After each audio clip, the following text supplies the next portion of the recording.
are live at Haywood Stadium for this contest. Top-ranked Baylor playing their 5th game of the season, taking on the Purple Wave of Christian Brothers.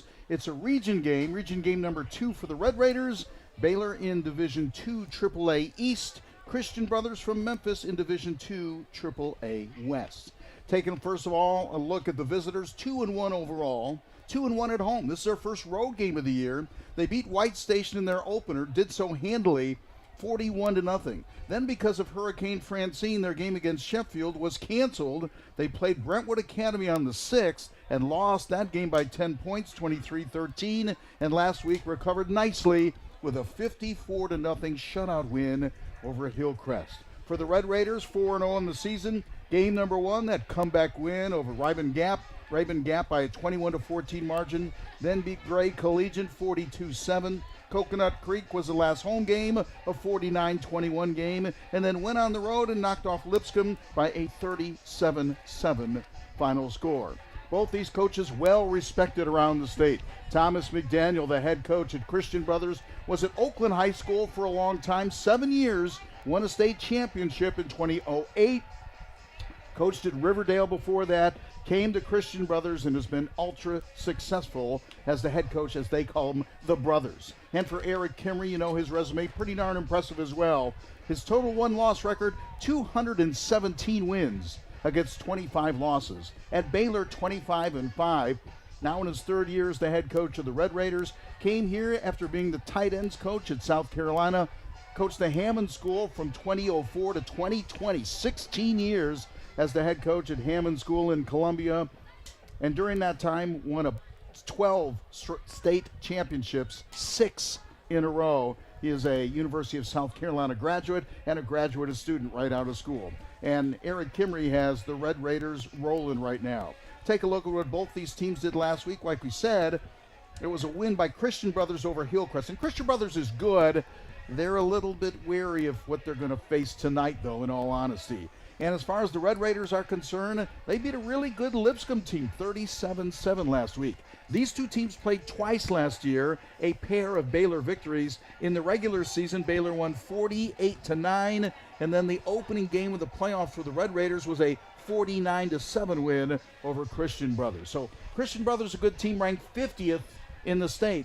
The Red Raiders ranked number 1. What else do you need to know? And they're coming off one of their best efforts of the season at Lipscomb. Boy, 404 yards of total offense. Brig Cherry was 15 of 23, 230 yards, 2 touchdowns. Cam Sparks, one of those, 5 catches, 137 yards.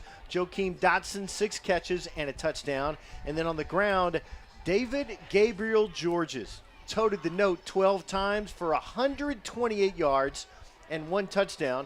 Shakai Mills Knight, 42 yards and a touchdown. Now the defense, they held Lipscomb to just 190 yards for the game and 1 touchdown. And let's talk about the kicking game.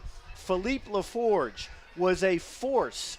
A couple of great kicks for him, and that special teams where we may have had some questions early in the season, that turned into a force that they used to their advantage last week, and hopefully they can build on that tonight. You know what coaches say, and Eric Kimry says this as well, the head coach of the Red Raiders.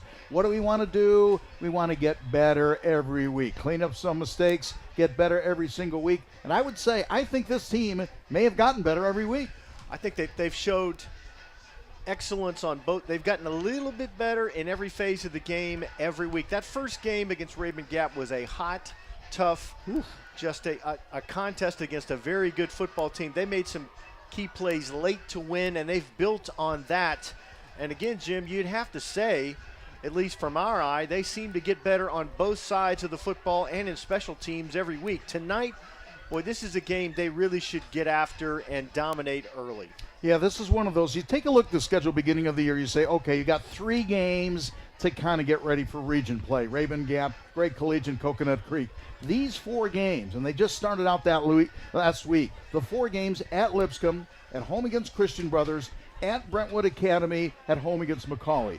That is where you're going to make or break your regular season. That's where you're going to get your playoff seeding. That is where you're going to get ready for postseason play. And then you finish up the year St. Pius X at home, and then a pair of road games to end the season at Montgomery Bell, at Knox Catholic. So you're kind of in the thick of that part of the schedule that really is going to determine what you're going to do postseason. And I don't think you look ahead, but as a coach and as a player, you think we have to get to a certain level of play to be successful against a Brentwood Academy team on the road, a Christian Brothers here, and of course the game on October 4th as they host Macaulay in a matchup of last year's state championship game. So you don't look ahead, but you also want to get your team on either side of the football playing at a great level each and every week, and every week's an exam.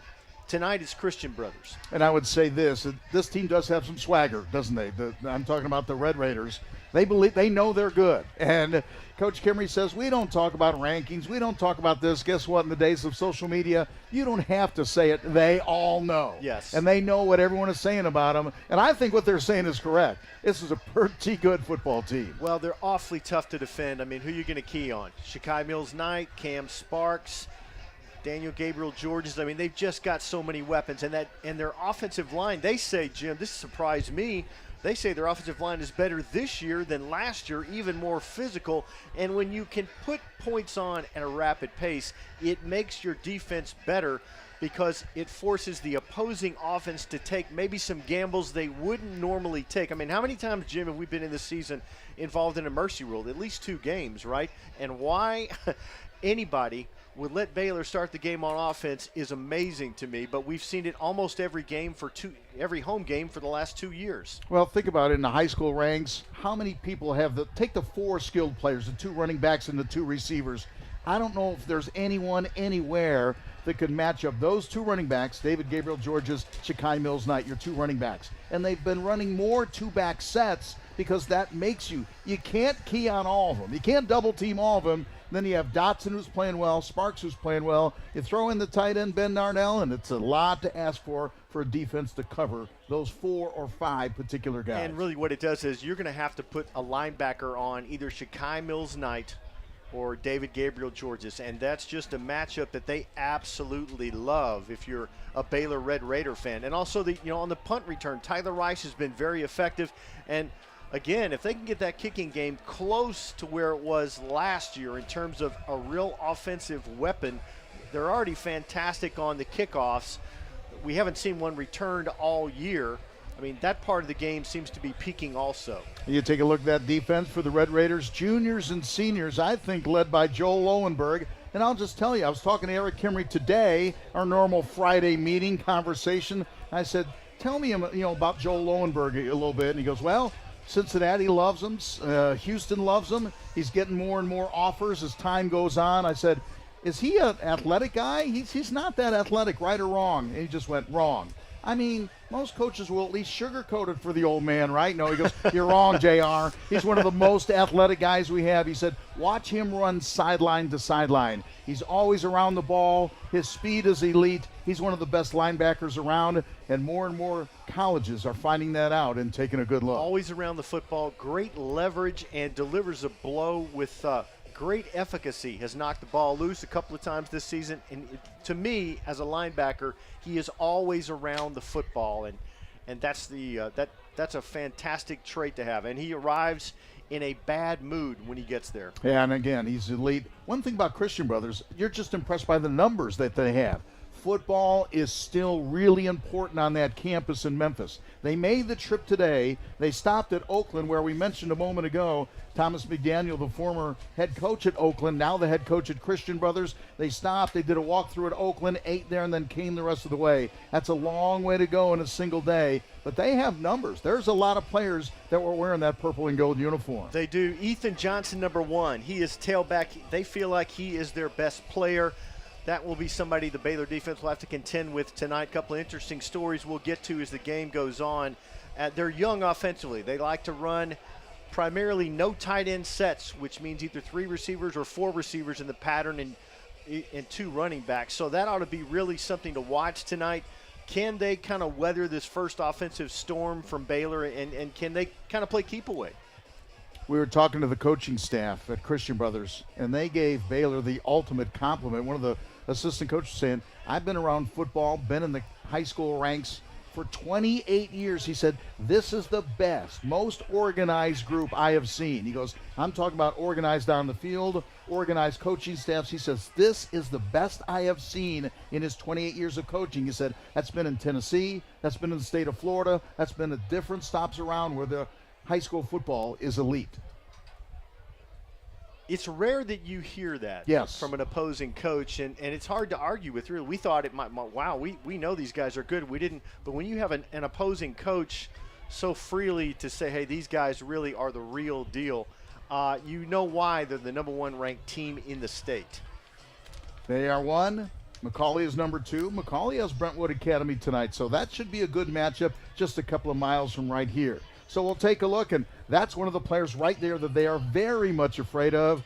David Gabriel Georges, a sophomore, an elite running back, and he and Shakai Mills Knight. That's a 1-2 punch that not a whole lot of people add. Yeah, that guy, number 17, Cam Sparks. We'll see if Briggs Cherries can get the football in the hands of those talented receivers and running backs tonight. It's Christian Brothers and the Red Raiders tonight. Sit back, take a look. You'll see 2 really good high school football teams right here.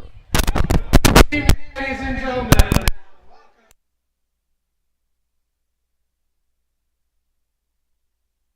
between the Christian Brothers Purple Wave and the Red Raiders of Baylor. We would like to extend a warm welcome to the fans who have traveled to the game from Memphis. And at this time, we would like to introduce the starting lineup for the visiting Purple Wave, coached by Thomas McDaniel. In numerical order, at wide receiver, number 0, junior Javon Slayton. At tailback, number 1, senior Ethan Johnson. At cornerback, number 6, junior Sebastian Renderos. At free safety, number 7, senior Jack Candiato. At wide receiver, number 8, senior Sean Crump. At linebacker, number 11, senior Tyler Brown. Strong safety, number 14, senior Carson Finch. Cornerback, number 21, junior Elliot Shaw. Linebacker, number 22, senior Will Sealing. Wide receiver, number 24, junior Trent Hees. Linebacker, number 27, junior John Rex Dockery. At quarterback, number 40, junior Cole Frazier. Halfback, number 44, senior Adam Schmitz. Defensive end, number 46, senior Ashton Ahern. Linebacker, number 47, junior Cale Sanders. Defensive end, number 49, sophomore William Umstead. Nose guard, number 52, senior William Westbrook. Right guard, number 56, junior Hayes Kudus. Right tackle, number 57, senior Colin Marshall. Center, number 65, senior Austin Williams. Left tackle, number 70, junior Tucker Green. Left guard, number 71, sophomore Casey Van Epps. The kicker, number 90, sophomore Jake Thweet. The punter, number 93, senior Michael Lucchese. Once again, the Purple Wave is coached by Thomas McDaniel. The referees for tonight's contest. The referee is Chuck Coddington. The umpire is Wesley Pittman. The linesman is Greg Rogers. The line judge is Zachary Lasco. The back judge is Blake Coddington. Side judge is Kel Harvey. The field judge is Jonathan May. The ECO is Paul Perro. And the PCO is Jonathan Boston. Tonight's football game is made possible in part by the Park Ridge Health System. With 5 hospitals working together as one in the Chattanooga region, Park Ridge Health provides a full range of medical and mental health care, including sports medicine and orthopedics. For more information, visit parkridgehealth.com. This game is being played according to the rules of the Tennessee Secondary School Athletic Association. These rules provide for fair competition among players. Spectators can also help to promote good sportsmanship by observing the rules of fair play. Each one is requested to take personal responsibility for keeping this game at a high level of sportsmanship.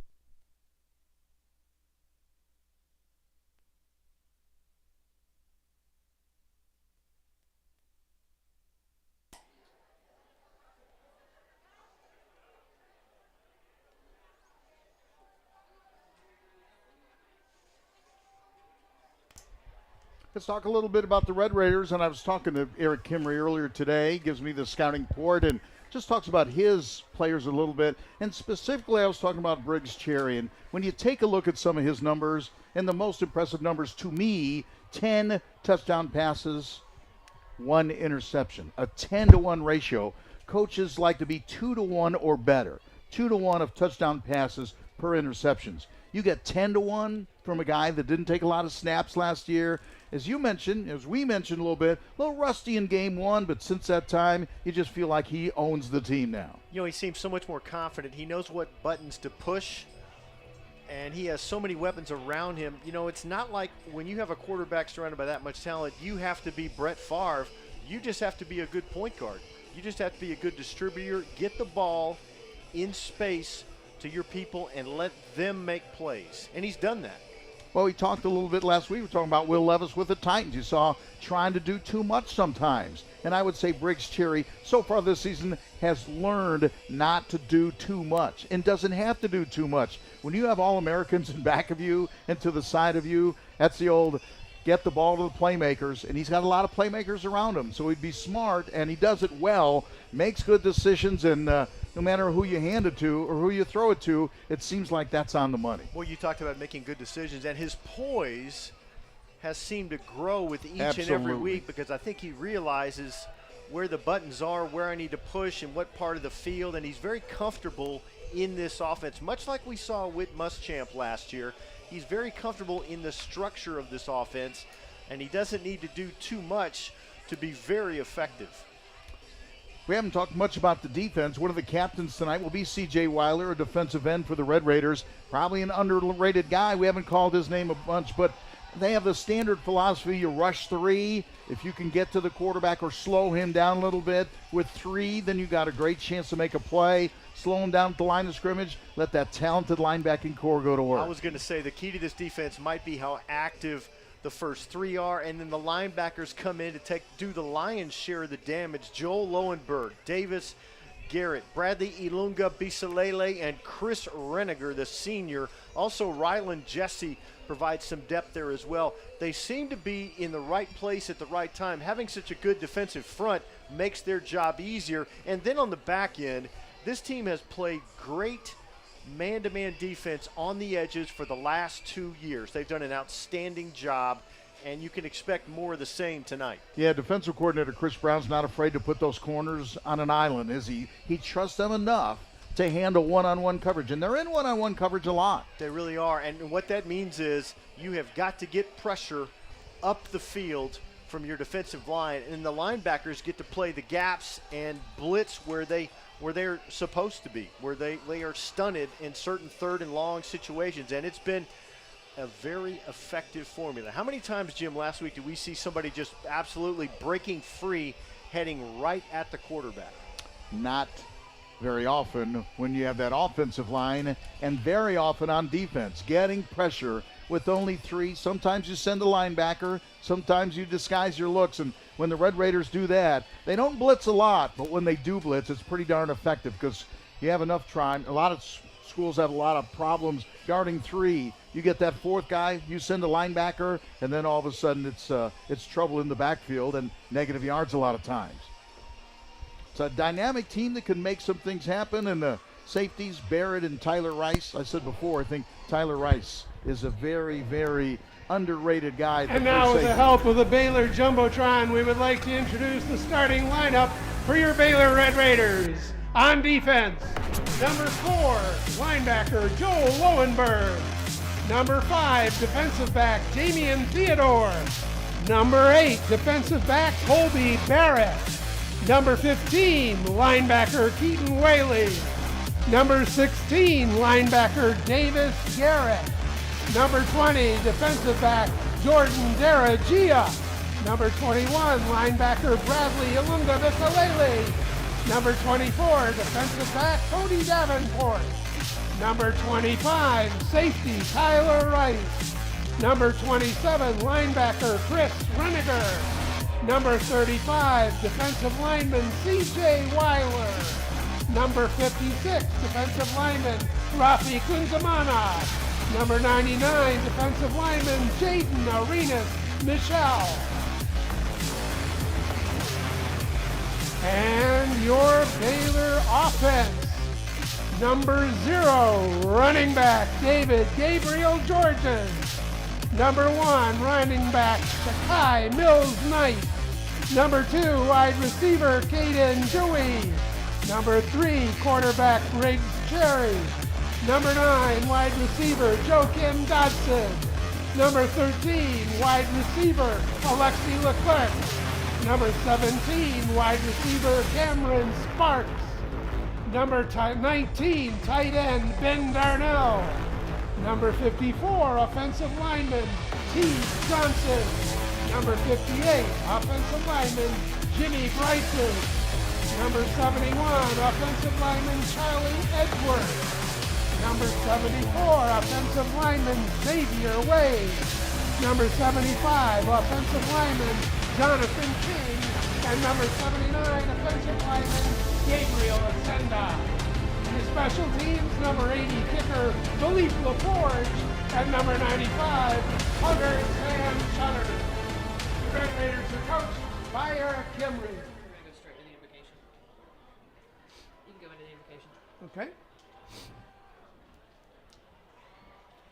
And now, ladies and gentlemen, we invite you to please stand for the invocation before tonight's game, to be delivered by Matt Farr, Baylor class of 2003, the chaplain of Baylor School.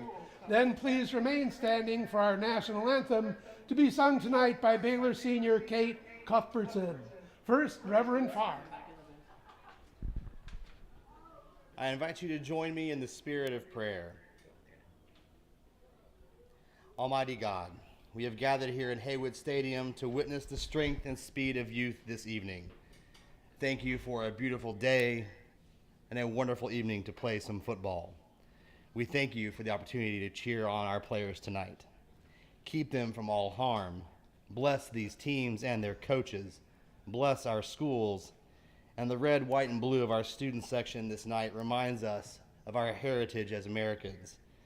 Give us the strength and wisdom to live up to our highest ideals on and off the field. All this we ask in your name. Amen.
Touchdown, Red Raiders.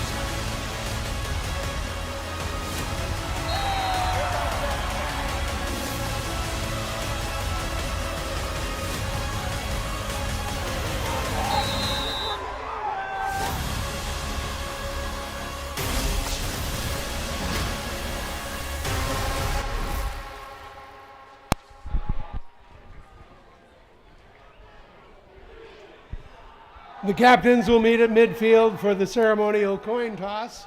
The captains tonight for Christian Brothers, number 1, Ethan Johnson, number 7, Jack Candiato, number 57, Colin Marshall, and number 93, Michael Lucchese. The captains for Baylor, number 13, Alexi Leclerc, number 35, CJ Weiler, number 54, Teague Johnson, and number 80, Philippe Laforge. All right, guys, congratulations on being captain tonight. I'll be your referee. This is my umpire. You guys are visitors. You're going to make the toss. I've got my silver dollar here. You got heads is the eagle. No, I take that back. The heads, tails. Okay, you're going to call it. If I drop it, we'll do it again. It's called tails. It is heads. You have won. Red is won and will receive. So,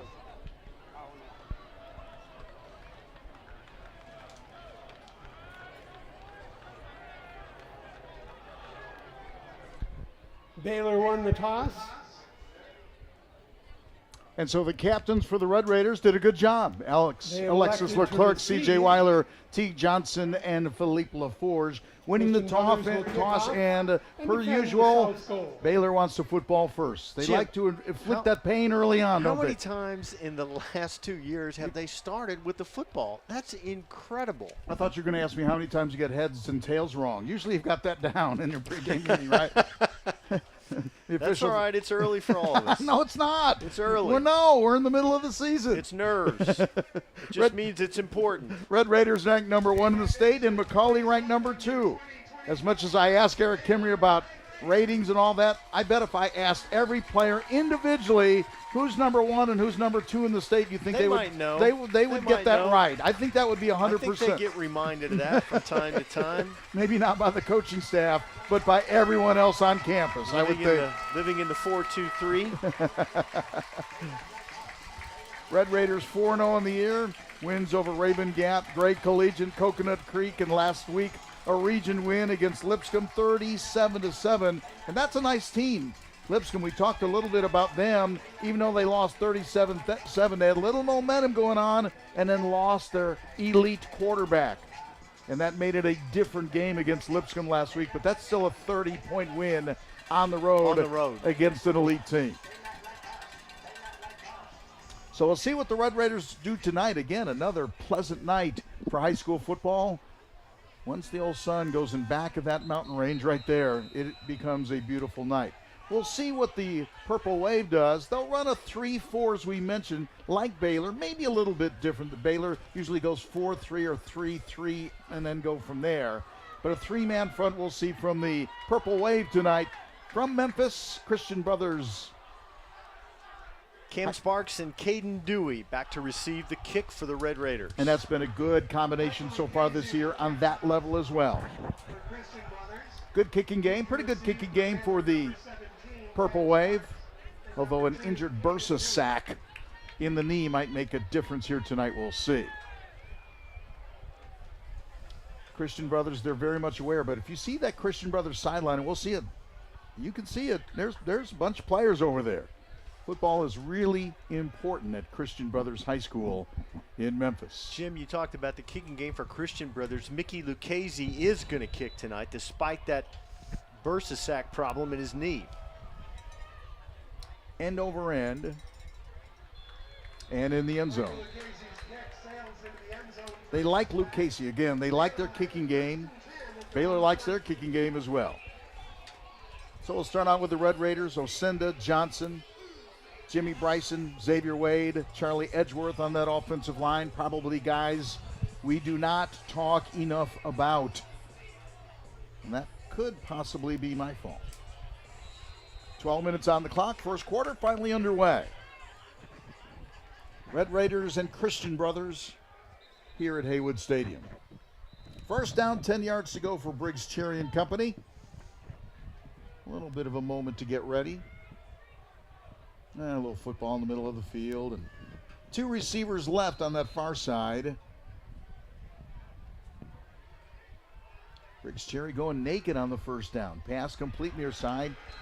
Not an easy catch for Joachim Dotson, who makes the reception. His 22nd catch of the year. He's got 5 touchdown receptions so far this year. Empty backfield that time, an easy completion to start the game for Briggs, and a solid catch. Joaquin knew he was going to get hit and held on to the football. Yeah, that's when a pass goes a long way east and west, and it takes just a minute to get there.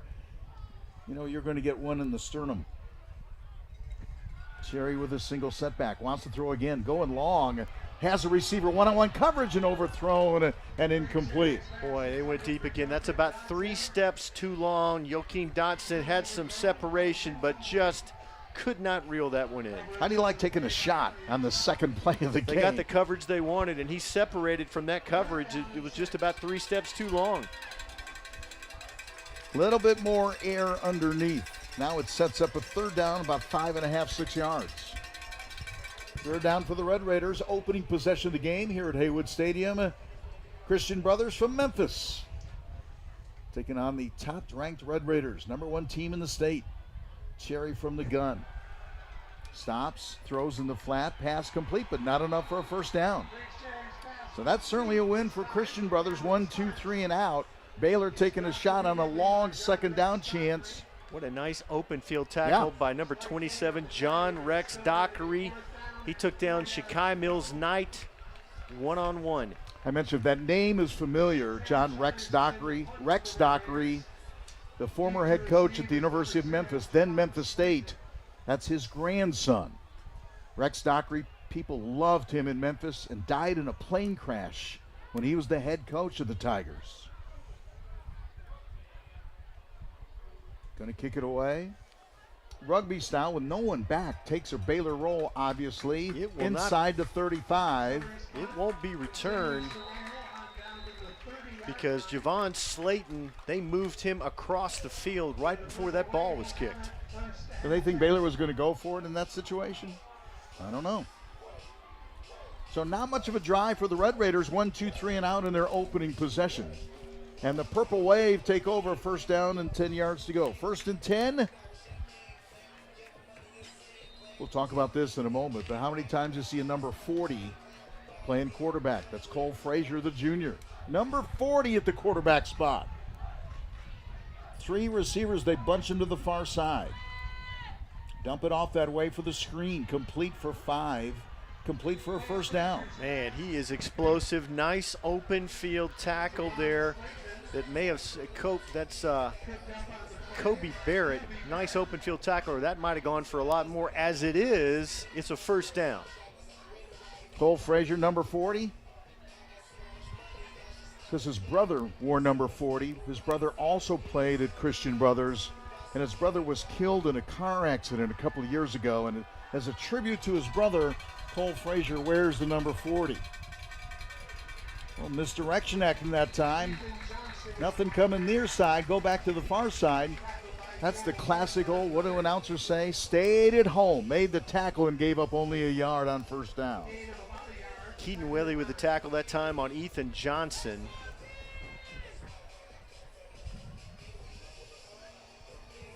Kuzma right in the center of that for the Red Raiders at the nose tackle spot. Seeing big number 56 right there. 3-man front for Baylor. And sometimes they'll send a 4th and sometimes more. 2nd down and 9. Frazier, see the flag thrown, almost hits him in the back. And you see number 1 right there in the backfield as well, Ethan Johnson. They think Johnson is their best player. So they're going to figure out ways tonight to get the football in Johnson's hands. Johnson has some elusiveness to him. You see the 5-yard walk off. Prior to the snap, we have false start on the offense. 5-yard penalty from the previous spot, remains 2nd down. So you only gain a yard on first down, then you lose 5 to the penalty. So a 2nd and 9 becomes 2nd and 14 back at the 36-yard line. 2nd down and 14 for the Purple Wave from Memphis. Frazier, number 40 at the quarterback spot. 2 receivers near side, and Johnson the single setback. Put it up in the air, bam, right back at you. Jaden Arenas Michelle got the paws up, knocked that one back. Can't get to the quarterback, get the hands up in the passing lane. He did exactly that, batted it right back in there. And for Cole Frazier, the quarterback, make a note of that. You have to find a lane, a passing lane, and couldn't find one that time against big number 99. And now CJ, Rafia Kuzamana, Jaden Arenas Michelle going to just rip straight up that field on 3rd and long. Is the linebacker coming, yes or no? I think the answer is yes. Swings it out near side, looking for some running room, and pretty good pop right there. Stringing it out nicely and not allowing Ethan Johnson to turn the corner and pick up positive yards. Tyler Rice in the mix that time with a host of others. It is 1 first down for Christian Brothers, and now they kick it back to the Baylor offense. So Baylor began their first drive right at the 20. Purple Wave began their first drive at the 30. Going to see a little shift, I would say, in the field position right now. Baylor should come out of this with decent field position. Snap is good. Gets it off. Nice high kick. Fair catch called for and made around the 37, 38-yard line is where the Red Raiders will begin first down and 10 yards to go. Nice kick by Lucchese and a nice decision by Tyler Rice. Fair catch it, set the table for your offense.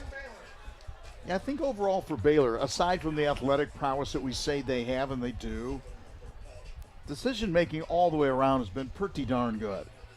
That means field that and don't give up an extra 15 yards on the roll, stuff like that.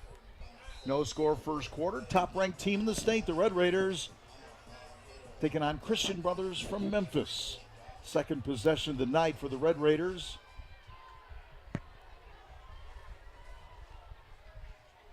Cherry just hands it off.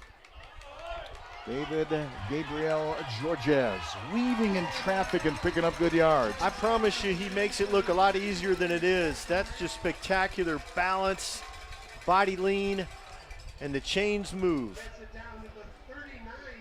From the 38 to the 39, Baylor from their own 38 to the Christian Brothers 39 for a Red Raider first down. First down of the night.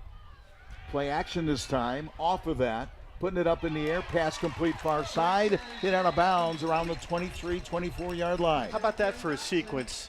You fake play action to David Gabriel Georges, then you have Shakai Mills-Knight in the flat. Instead, you go long to Joakim Dotson.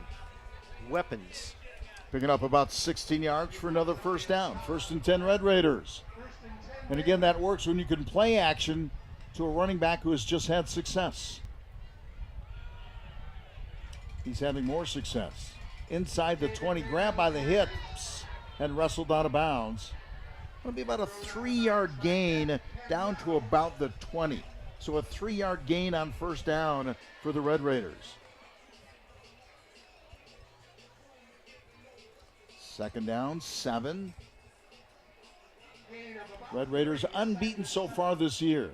But again, really, I think in the bulk of the toughest part of their schedule. This game tonight, Lipscomb on the road last week, Brentwood Academy on the road next week, and then at home against the number 2 ranked team in the state. Trying to turn the corner. Good job by Christian Brothers.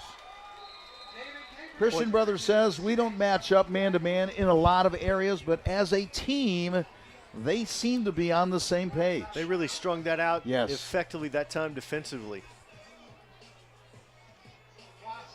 Gain of a yard to the 21. 3rd down, 8 yards to go. So Dotson's left. Cam Sparks among the 2 receivers far side. It's about to be 3rd and 3. Contact at the line of Right, scrimmage. snap. We have encroachment on the defense. 5 yards from the previous spot. Remains 3rd down. Looked like Sebastian Renderos that time came blasting in just a touch too early. You can't do that. Third down, low snap, bobbles it, picks it up, hands it off to Shakai Mills-Knight up the middle, and that will be enough for a Baylor first down.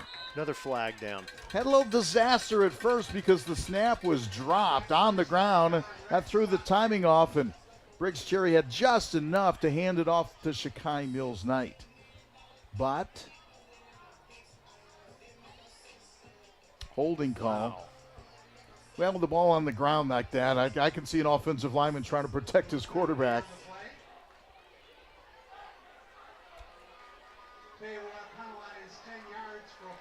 So holding back to the 26-yard line. A lot of coaches forgive that kind of hold when you're just. 71, 10 yards from the previous spot, remains third down. We're going to call that on Charlie Edgeworth from his right tackle spot. Offensive lineman will say, I'm protecting my guy. If I have to get a hold along the way, so be it sometimes. Terry on third and long. Throws it underneath. Pass complete. Good open field tackle. And not enough for a Red Raider first down. Will Seelig, the senior, with a nice tackle that time from his weak side linebacker spot. That's a win for Christian Brothers. The penalty put him in third and long. They check down. And now we get our first look at the kicking team tonight.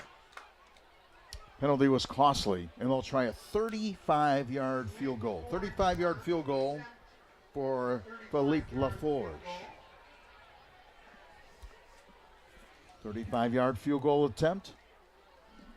Snap good. Kick has the distance. Kick is good. And the Red Raiders draw first blood. So on their second possession tonight, Red Raiders get on the board, taking a 3-0 lead. So talking to the Christian Brothers folks before the game, they kind of wanted to make sure they weathered the storm, extend the game. They said, we know Baylor's going to get points tonight. We understand that. They're too talented. Can we weather the storm and, go into the fourth quarter with being a one-possession game or whatever? So I would say so far so good. If you're Christian Brothers, you have weathered 2 possessions and only yielded 3 points. I think that was a nice defensive stand Yes. there, and I guess the biggest play during that was the penalty, which made it instead of 3rd and 3, and you convert 3rd and long, and you don't, and you settle for 3. So the Red Raiders took over on their own 38-yard line and moved to Christian Brothers 21. 35-yard field goal by LaForge. Makes it a 3-0 lead. 6-play drive. Red Raiders will kick off. And this is where I think so many times Baylor's able to separate. We talked about all the flashy plays and all the talent they have. When you can make a team have to start every single time, it does make a difference. If you know you're going to put that other team on the 20-yard line every single time, that's a big deal. Christian Brothers takes over first down, 10 yards to go. 6:36 to play in quarter number 1. 1st and 10. Purple Wave with the possession. 1st and 10, Christian Brothers. Frazier floats that pass far side, complete on the sideline, then hit out of bounds across the 25 to about the 26-yard line. Javon Slayton has got some serious They like boost when he gets in the open field. That's a nice job there.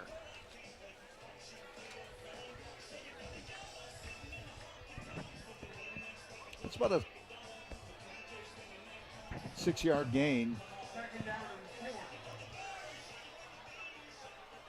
Frazier wearing number 40 per usual. 2 receivers each side. Now they send the man in motion. That ball's free. It's on the ground. I'm not sure if that running back thought he was supposed to get the football. He didn't think he was going to get the football. In fact, he carried out the fake, and I think the ball hit his hip.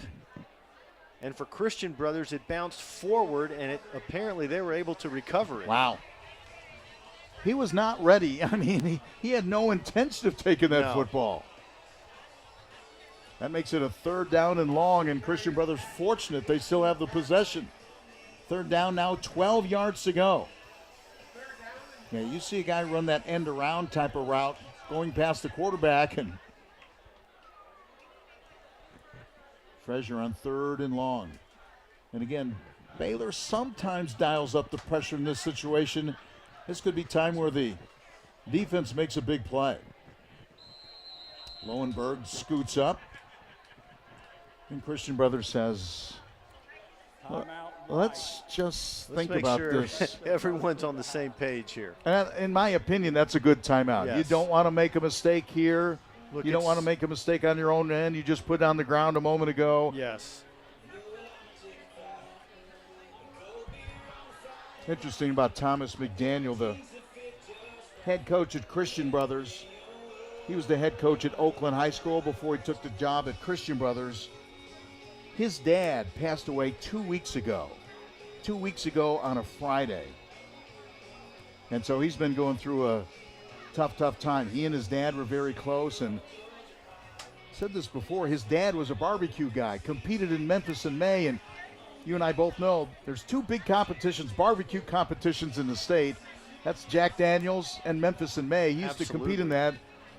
And Coach McDaniel said, after the funeral services, what we're going to do just like my dad did. We're going to go in the parking lot, and we're going to cook some meat on an open fire and celebrate his life. But he and his dad were really close, and I just heard him talking about his dad. It was very moving, very touching, and really condolences from the Baylor family to him.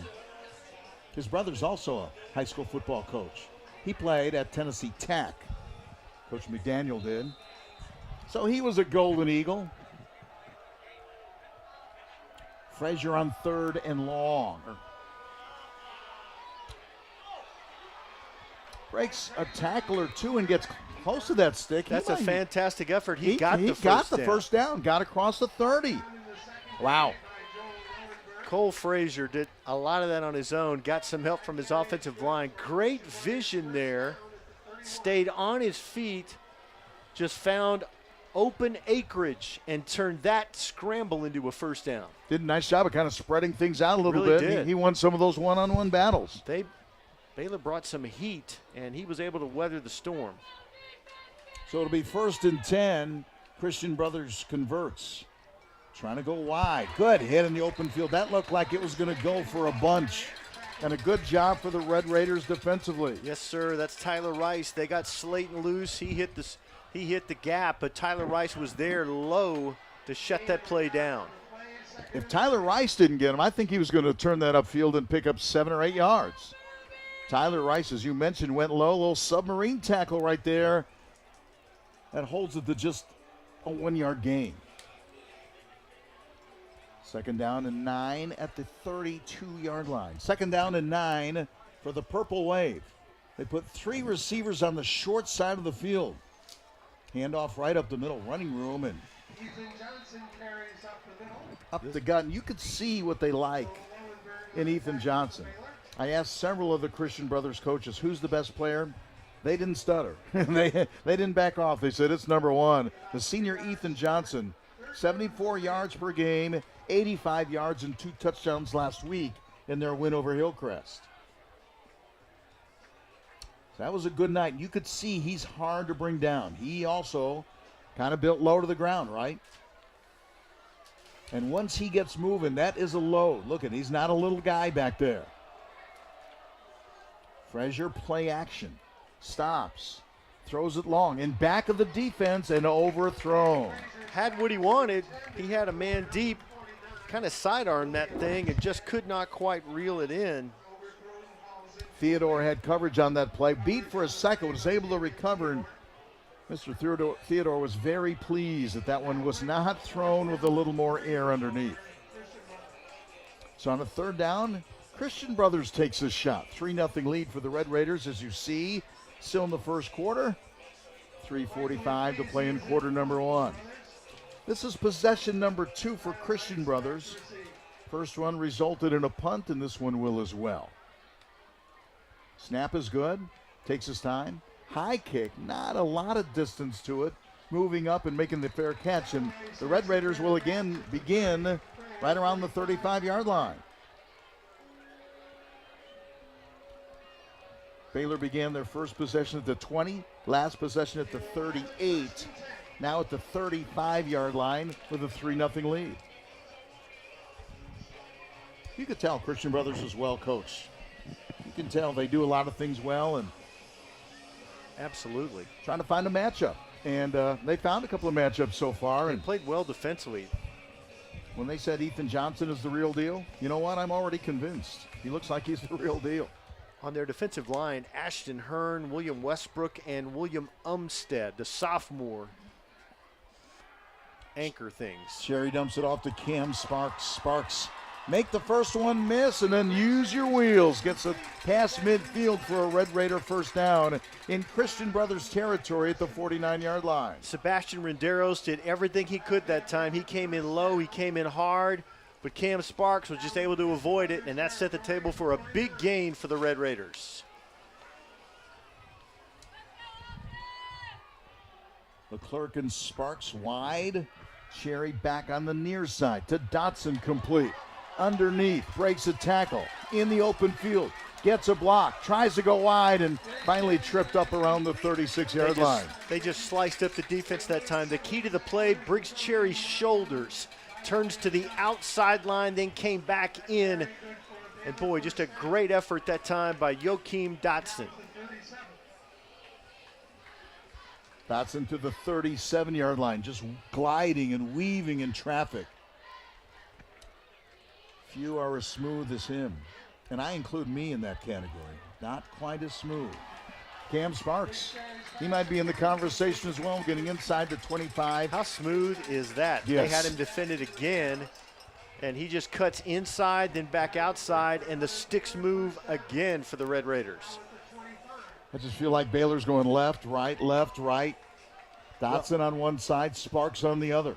Well, what they're doing is they're going to make Christian Brothers defend The entire field. Shakai Mills Knight single setback with Cherry the quarterback. Low snap. Quick release on the near side, incomplete. I think that little low snap might have ruined the timing on that play a little bit. I think so too. Cherry wanted to unload in a hurry and probably unloaded a little bit quicker than he wanted to or really needed to. So it'll be second down after the incomplete pass. Baylor held to a 35-yard LaForge field goal so far. Shakai Mills Knight goes in the middle of traffic that time. He searched for contact and he found it. That's one of those who puts your foot in the dirt and you go wide. You can outrun most of them. He said, I thought he might take that right exit ramp there Me and too. look upfield, but number one knew where he was going. 3rd and 5. Trying to keep the drive alive.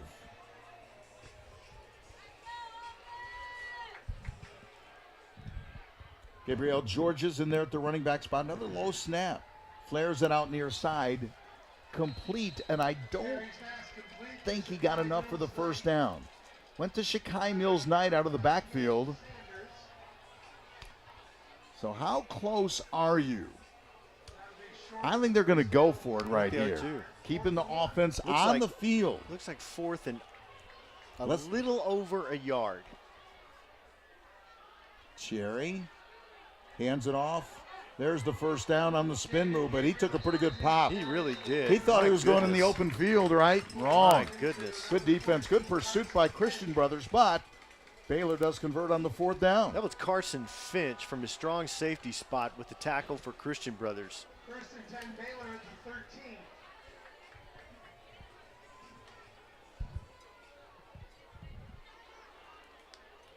Baylor moves it down to the 13-yard line. First down and 10.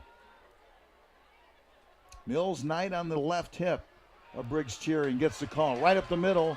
Did they get him by the face mask? I guess not. Brings it down to the 5-yard line. Nice burst. John Rex Dockery was the only thing that kept Shakai Mills Knight out of the end zone. Gain of about 8 on the play, 2nd and 2. Can get a first down. That's another low snap. Mills Knight takes the ground ball. Oh, ball's loose I and was gonna Christian say, Brothers recovers. He lost the ball on a ground ball and right up the middle that That's time. Cale Sanders. The junior linebacker, Cale Sanders, able to recover. It's a rare turnover. Well, they've had trouble with the snap on this drive. Yeah. 3-4 times, and that time it proved to be deadly. So at least 3 or 4 times, as you mentioned, a low snap. That one was a ground ball. You wonder if Shakai Mills Knight was ever really to have the possession. Lost the football with 1:15 to play in the first quarter. Just a 3-0 football game. Christian Brothers still pinned deep on 1st and 10. Frazier takes a snap from his own end zone. He'll keep it himself. Again, a nice decision by number 40. Didn't force anything. Just got behind his offensive line, and he found plus yardage in the shadow of his goal line. Yeah, you're just looking for some room to operate right here. You know, your offense is playing defense and the other way around. Your job one is don't turn it over here and give up a scoop and score or a pick or anything like that. He faked the handoff, and so that play actually takes a second to materialize. That shows some guts by a quarterback. Let it materialize, and fouls a blocker up the middle. Little dump pass, complete far side. Breaking a tackle, getting up to the 10. Still sets up about a 3rd down, and let's see where they put him out of bounds. 3rd down, about 3 yards to go. Adam Schmitz with a very important catch coming out of the backfield that time.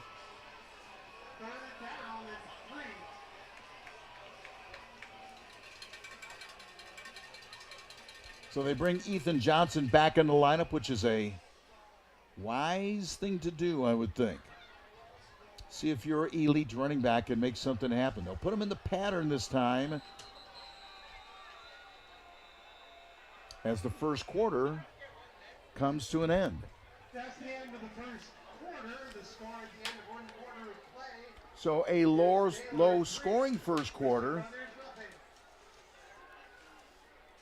The only points came at the 6:36 mark and a 6-play drive for Baylor. A 35-yard field goal by Philippe Laforge. 35-yard field goal gives the Red Raiders a 3-0 lead after quarter number 1. So we will stroll to the other end of the field. Huddle up for a moment. Red Raiders on the road next weekend at Brentwood Academy. Tough place to play. And then 2 weeks from tonight, it's 1 versus 2. We'll see if there's still 1 versus 2 when they play 2 weeks from tonight. That would be McCauley, number 2 in the state, the Blue Tornado, the defending state champions, taking on the top-ranked Red Raiders right here. Jim, this is a very important 3rd down for Christian Brothers. They've been physical on both sides of the football. They're digging out from behind from their own goal line, and what you don't want here is you don't need to force anything. A punt is okay in this situation.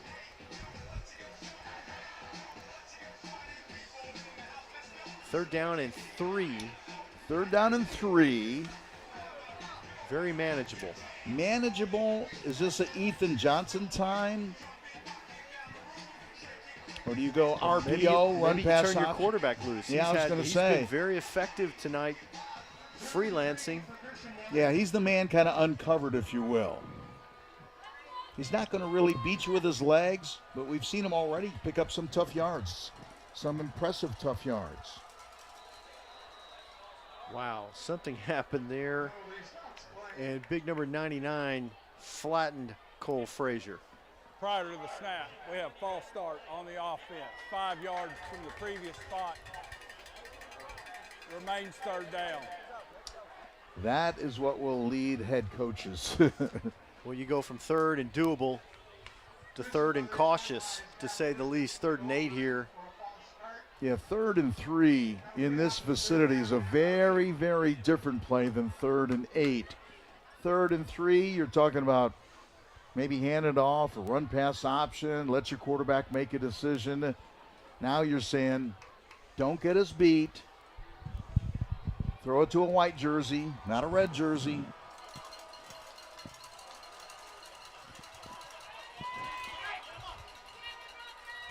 Puts it downfield and incomplete.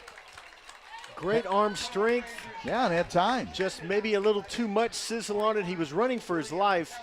Baylor brought Bradley Ilunga Bisalele from the right side there. They contained it well, but just not quite enough time for that pattern to develop.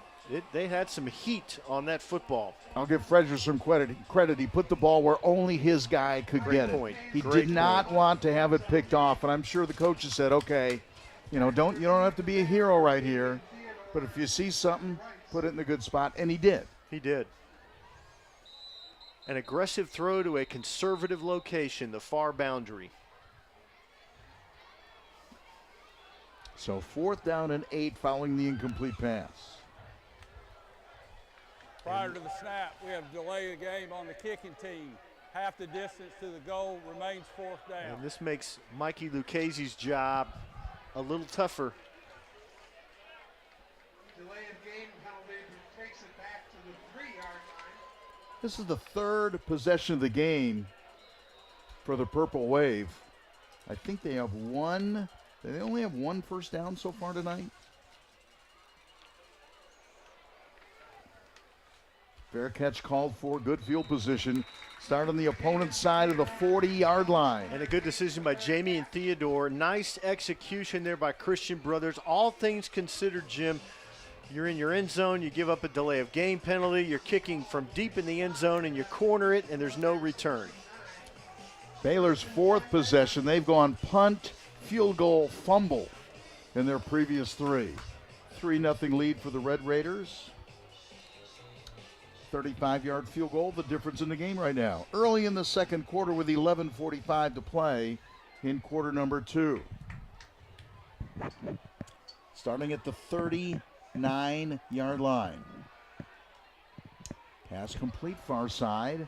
Breaking a tackle. Good job by the Red Raiders. Breaking a tackle again and starting down the far sideline. I didn't think that was going to go for 6. Well, it's when Caden Dewey made the reception on the far sideline, but he kept going and no one stopped him. It started with big number 19, Ben Darnell in motion. They got the ball to Caden Dewey on the sideline, and KD did the rest on that far sideline. Fantastic speed, balance, and a touchdown.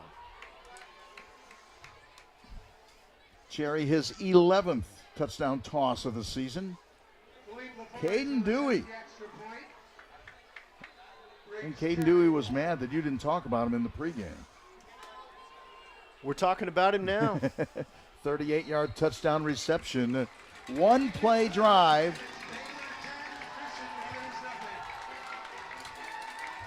One play,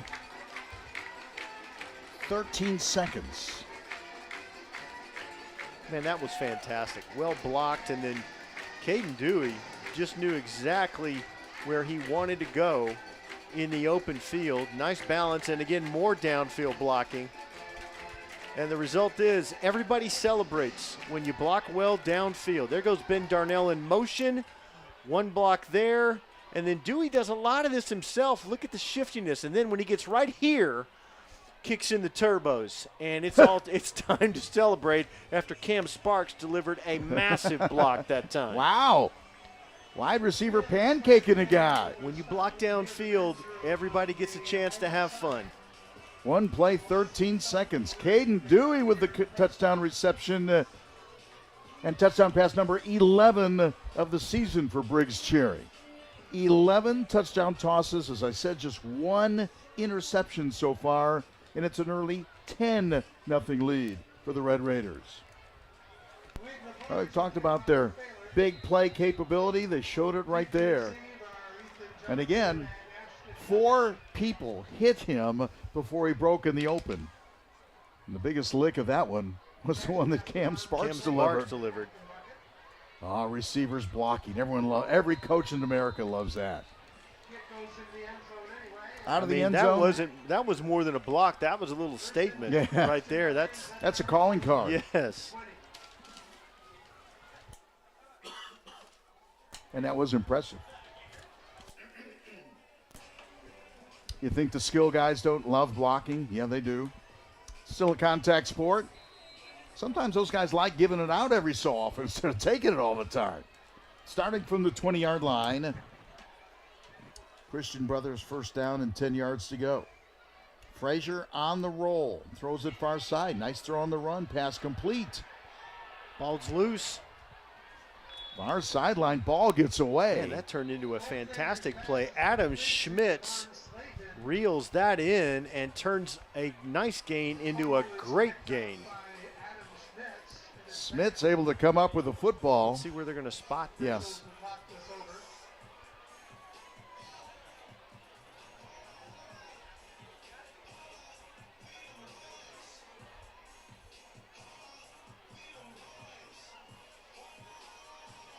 We're having a conference.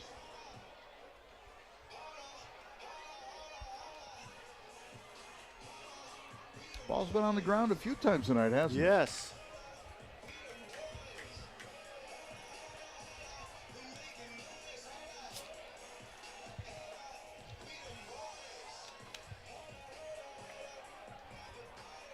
We shall get an explanation, I'm hoping, right now. Face mask. And a face mask on Baylor.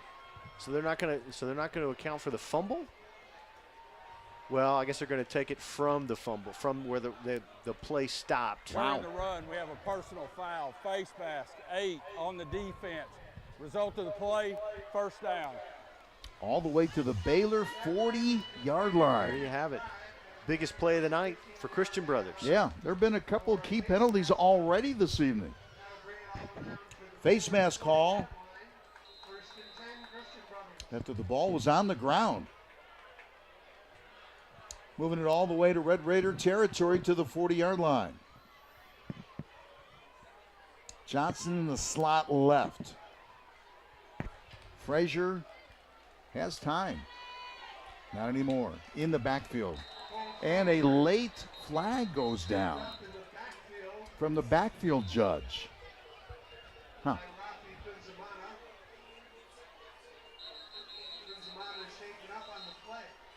Yeah, he is. Big Rafi.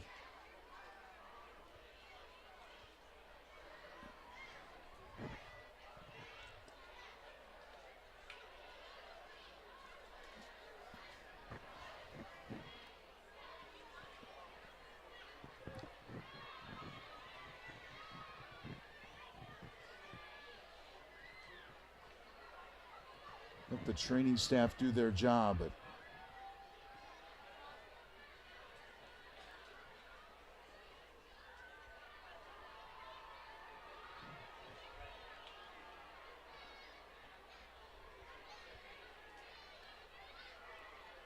they call out Billmore Smith, Dr. Smith. They're calling the best, right?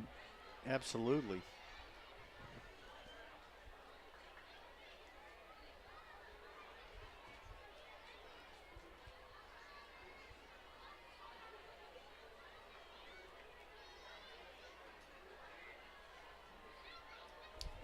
I don't know if I saw a big hit or anything like that. I didn't either. I just wonder if, maybe you get caught in the turf a little bit, or maybe you're trying to change or.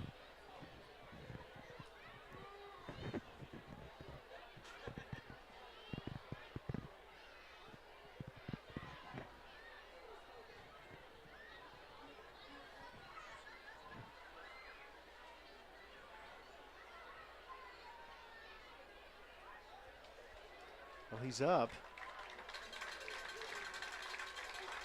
Yeah, that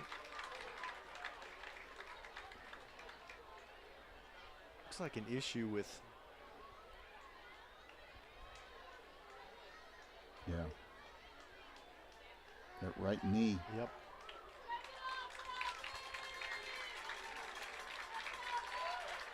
Rocky Benzemana makes it off the field under his own power.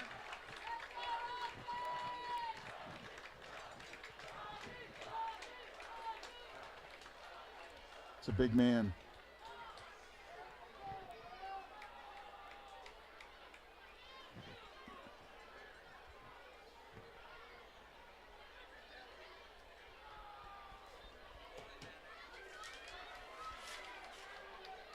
During the play, we have holding on the defense, number 8. Wow. Result of the penalty is a first down. So you already have a face mask and a hold putting it all the way to the 30-yard line. So they move C.J. Weiler to the nose guard spot. So Weiler goes from a defensive end spot to the middle of the 9. And they put Middle Ilunga of them. Bisalele on the right side. Wow, interesting. And Christian Brothers goes right after that I was going to say. gap right there. Exactly, going right up the gut, trying out the new guy. Yeah. I mean, C.J. Weiler not really a It's new not guy like- per yeah. se.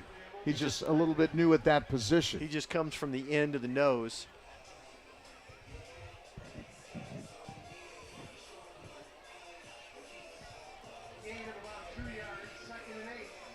The deepest possession of the game for Christian Brothers.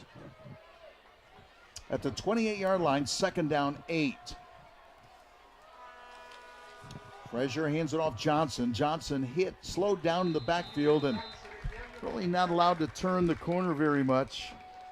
Colby Barrett, one of those, in on the tackle for the Red Raiders. Nice job. All right, big play right here. I think Christian Brothers, Biggest play of the first half here for Christian Brothers.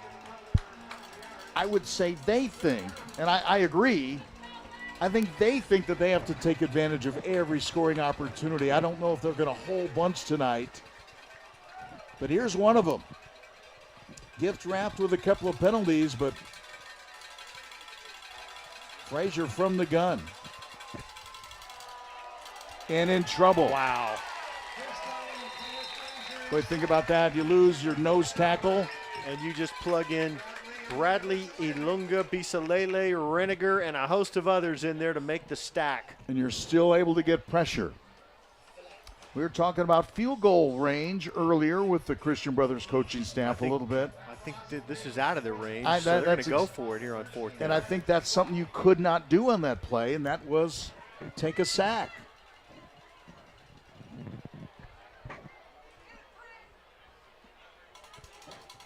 So, going for it on 4th and 13. Quick Oh. kick. Frazier, let's see if he made a perfect kick or Boy, that was almost fantastic coverage there. Hard to pick the ball up, and maybe on the quick kick you don't get quite as much height on that as you needed, at least right there. I like that call. I do too. I like that I call. do too, and it's obviously something they've worked on. Yeah, really impressed with Christian Brothers' discipline. Yeah. They kind of know who they are. They and look they're like gonna- they're well coached. They do. I'll just say that. They do. And Coach talks about as a team, he said, we play good team football. And you know what? I think he's right. He's made me a believer. 8:42 to play first half. Red Raiders a field goal and a one-play drive a moment ago. Pulling it back. Complete on the screen. That time Dotson kind of... Boy, what a Didn't tough, you see Cam Sparks make that block on the last play? what a tough job if you're Elliott Shaw. I mean, you got Joakim Dotson in the open field, and it's just you. You got to make it happen. But he had Sparks in front of him, then he put on a burst of speed and outran the blocker. That's why I said, did you not see Cam Sparks block a moment ago? Let him throw that block.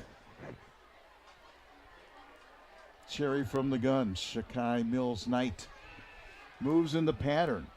Near sideline up in the air, incomplete. Boy, that's a pass Briggs will want back. He had Shakai Mills Yes, he did. short in the Underneath with room, flat. Yes. as opposed to double or triple coverage with the safety rotating around the top. Probably had a little bit more time to throw than he thought, too.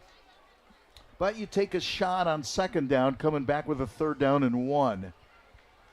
But drifting out of the backfield, Shakai Mills Knight underneath about 10 It was years. uncovered. Yeah, who was wide open and would have had space to run in front of him. Sparks wide receiver on near side, Dotson on the far side. And handoff right up the middle, little running room and enough for a first down. How about that leg drive? Across the 30 up to Man. the 34-yard line for David Gabriel Georges. He has spent some time in the weight room. On the squat machine. Yes, sir.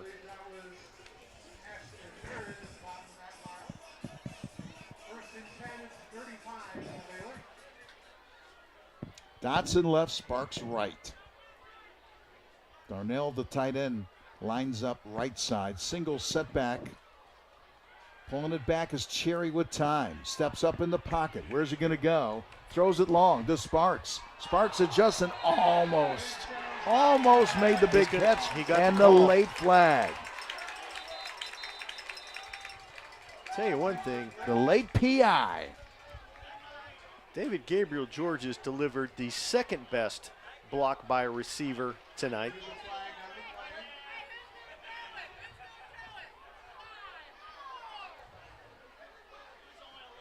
A little bit of a tough penalty because Sparks was adjusting to try to come back. Yeah, And there was some contact there.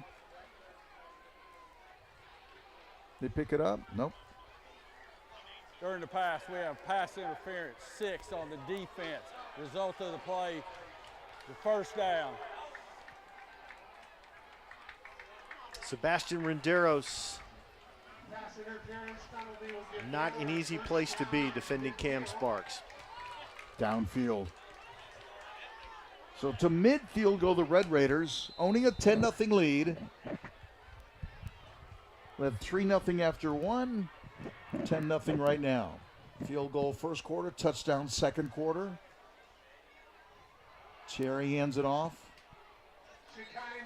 And Shekai Mills Knight gets on the other side of the field, down to about the 47-yard line. That's about a 3-yard gain. Nice vision, better leverage.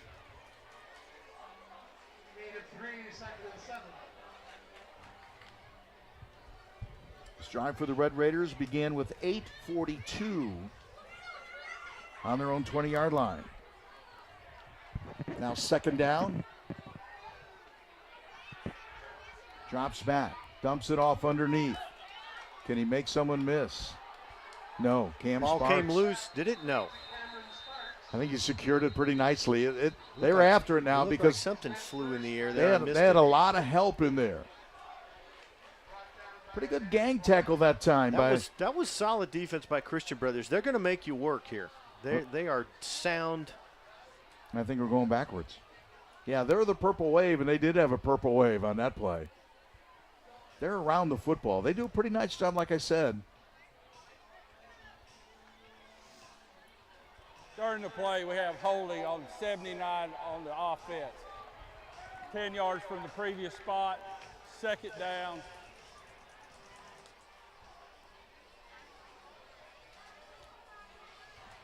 A couple of times tonight, that offensive line.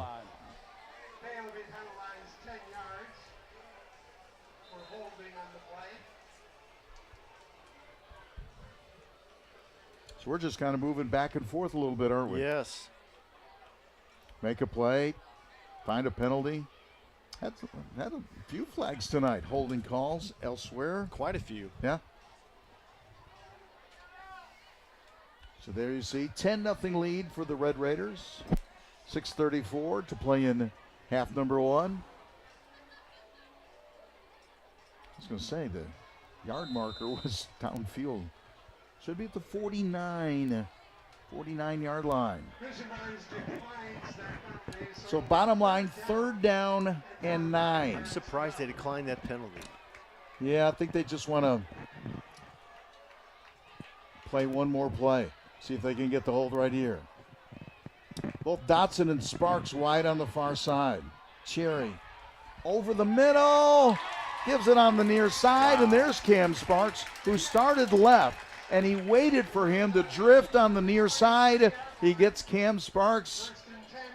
And Briggs Cherry floated that ball into the open spot of the field, and Cam reeled it in. He ran underneath it. And he needed what you talked about, Jim, time for that to develop, and he got it. We have another flag. Yeah, I didn't see the flag. It's right at the line of scrimmage. Wow. But they're not moving backwards. Have a dead ball, personal foul, 79 on the offense. So Penalty being forced from the end of the run. Result of the play is a first down. wow. So you got the first down, so you're moving left, you're moving right, then you're moving left. Yes. Personal foul, dead ball, so it occurred after the play. That may lead me to believe that Gabe Osenda was maybe not happy about the previous call. So bottom line, football is going to be at the 38-yard line, first down and 10. Red Raider football with a 10-0 lead. Spin move, staying on his feet, but the cavalry came. Wow. Again, that's group defense on David Gabriel Georges. That is fantastic defense. They swarm well. They talk about hats being Will around Mason, the football. Number 26. They had hats around the football.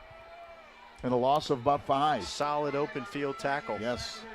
Against a very talented running I back. think that's one of the few times I've seen DGG stopped one-on-one.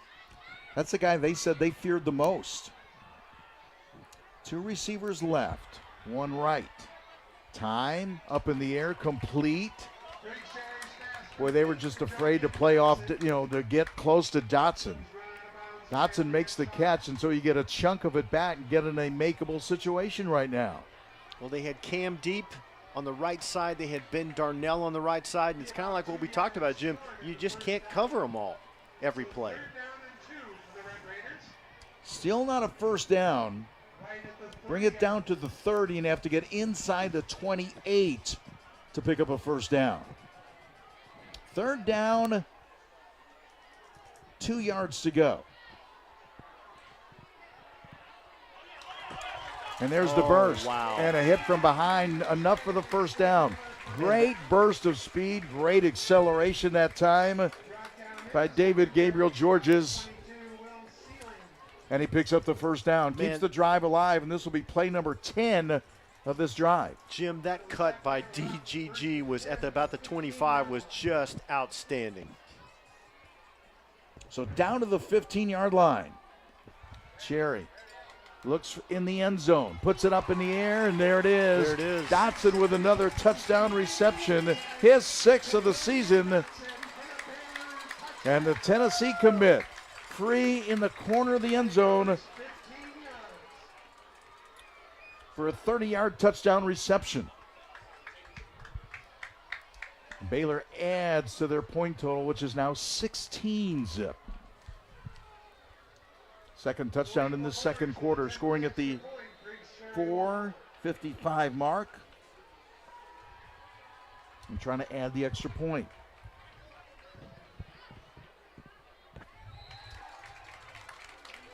Kick on the way, kick good. Red Raiders all of a sudden go up. So kind of methodically pulling away, and a couple of big individual plays, overcoming some penalties on that particular drive. And some mistakes. Yes, personal foul. But that's a 10-play drive. Took 4 minutes and 47 seconds. 4:47. Longest drive of the night. 80 yards, 10 plays. Dotson. Cherry to the far corner, and Dotson just does not drop the football. Put it in a safe location. Dotson beats the defenders and just made that look easy.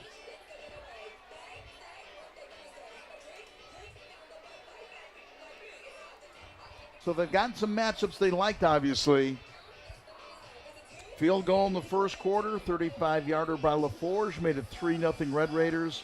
Second quarter, early in the second quarter, Cherry hits Caden Dewey on the touchdown pass. 38 yards on the TD, 1 play, 13-second drive. That made it 10-0. And then the long drive, 10 plays, time of possession, 4 minutes and 47 seconds. Cherry to Dotson, 30 yards in the touchdown, and it's a 17-0 lead for the Red Raiders. Ouch. Here you go, here you go, here you go. That's called the live ref mic right there is what that's called. Yes, it is. Live and loud. Yes, it is. Live and loud. So again, beginning at the 20-yard line. First down, 10 yards to go. 4:55 to play in the first half. You can turn it down.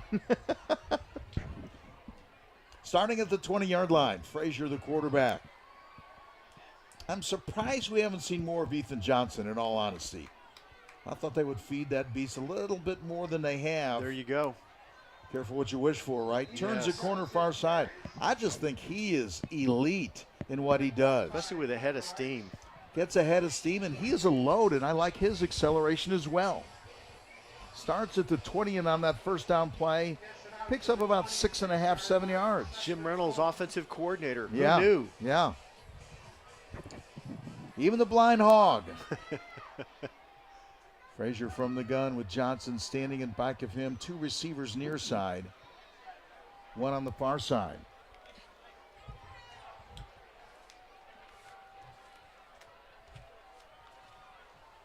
Shotgun snap. Ooh, hit at the line of scrimmage. See what Baylor's thinking right now, if Reynolds can figure this out, we can figure this out as Yes. well. If they think they're going to the big running back, And who would have thought they'd be watching us on YouTube? Man, that's some hustle by that coaching staff. it's a modern technology. What can I say? Third down. What the Christian brothers, what they don't want right now is a 1, 2, 3 and out. Exactly. Long drive by the Red Raiders for a touchdown. But this is 3rd and 4, 3rd and possible. Yeah, 3rd and makeable. No question. Frazier. I saw a little Man. foot movement Well, that we had- time. Whatever happened was obvious to the officials. Man, I think it was Frazier that jumped a little bit. Got the cadence off a little bit. 5-yard walk-up. And we said Christian brothers well coached, and I believe all that in the way they play. They've had too many. Both these teams have probably had too many penalties Yes. tonight. I think both coaches would say there are things to clean up as we head into the next week, the 6th week of the high school Or football to season. halftime. Yeah, frankly. well, yeah, there you go. But again, if you're a quarterback and you know you're not going to get a lot of time, you're trying to rush things a little bit sometimes. 4-man front for the Red Raiders. Drifts it over the top, making a miss. Tackle from behind. Ball loose. That ball was out. I think he was still up too. That was an interesting play that Yeah. time.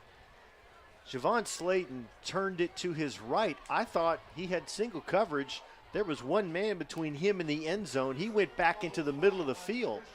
That ball's been on the ground 2 or 3 times tonight, hasn't It it? has. But that will be a first down for the Purple Wave. Christian brothers from Memphis. They played Brentwood Academy a couple of weeks ago, lost by 10. This is their first road game of the year.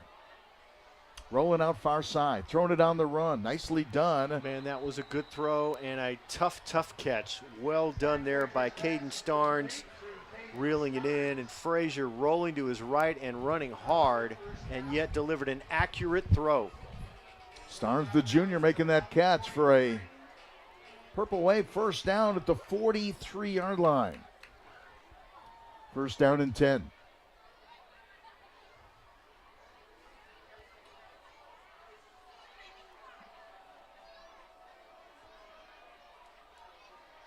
Frazier, the quarterback.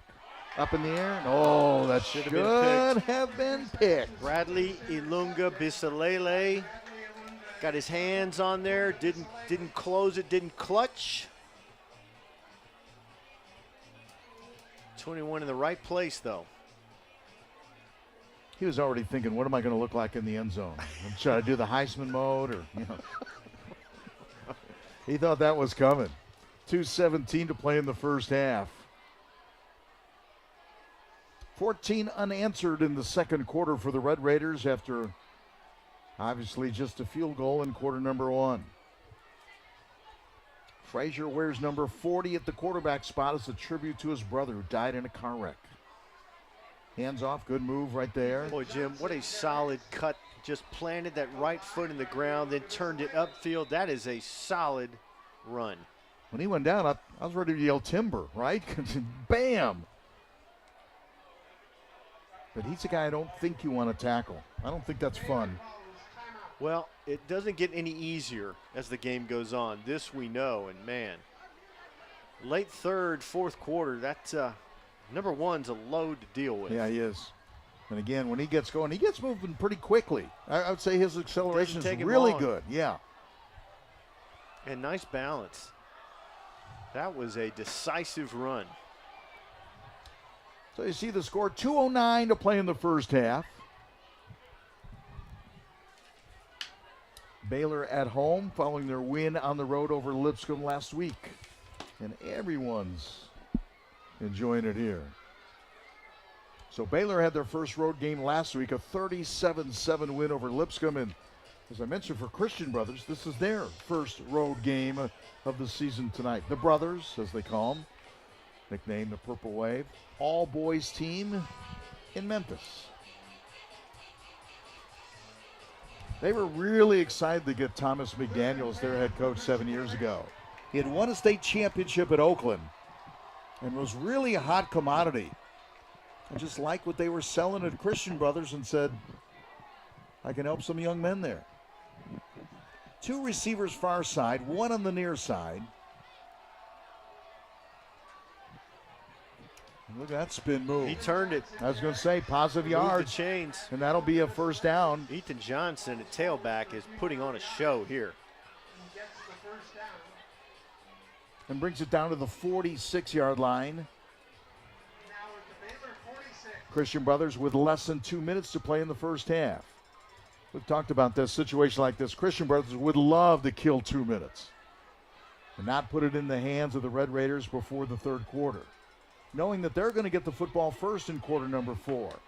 Coming back and making the catch. Was that a catch? I think it was. Man, I think he got the arms underneath. Caden Starnes Yeah. with another tough catch. Coming back to his quarterback. Now, he only gained 3, maybe 4 yards. But that's enough on first down, right? That's a tough, yes. That keeps your whole playbook open.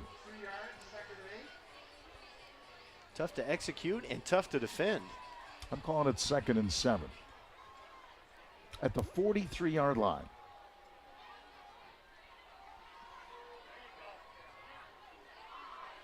Putting it up in the air once again. See, yeah, and that's a catch. Had 2 receivers on that far sideline. That's a catch. Went wow. for the long, yeah. Threading the needle a little bit right now. Number 0, Javon Slayton reels that in, and that's good enough to move the chains. To the and 36. get out of bounds. Yeah. So with under a minute to play in the first half. Talking to the coaches before the game, they need to get 30 or better to try a field goal. Lucchese has a problem with a burst of sack in his knee. So he doesn't have the leg strength Doesn't he quite have the normally pop. would. Yep. So if you get to the 30-yard line, that's a 47-yard field goal. It takes 7 yards to set up, and then, of course, the goalposts are recessed 10 yards. So you get to the 30, that's a 47-yarder. Man, that seems like tough work. Yeah, right there. I was going to say that's a legitimate field goal now. That's no give me. Maybe it is now in the NFL. 47 yards, piece of cake. Yeah. Yes. Crazy, isn't it? It's amazing. And again, kickers nowadays, and same with Christian Brothers. And they drill it. Where'd he come from? Soccer team. Came from the soccer team. Yeah. But the interesting thing with him, never played football until this year. He was a goalie on the soccer team.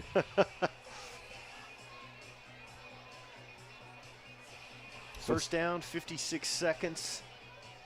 You just feel like they have 2 timeouts. Yeah, if you're Christian Brothers, you know, you get a field goal before the half, and it doesn't make anything crazy difference on the scoreboard, but maybe you carry a little momentum into halftime. Said, you know, what we talked about with Christian Brothers, they were talking about weathering the storm. And they're right in the football game. You get any points on the board before half, and you give your team a little bit more confidence. Well, they found what will work for them tonight, and that's number 1, and then throw when you want to. Hopefully you don't throw when you have to.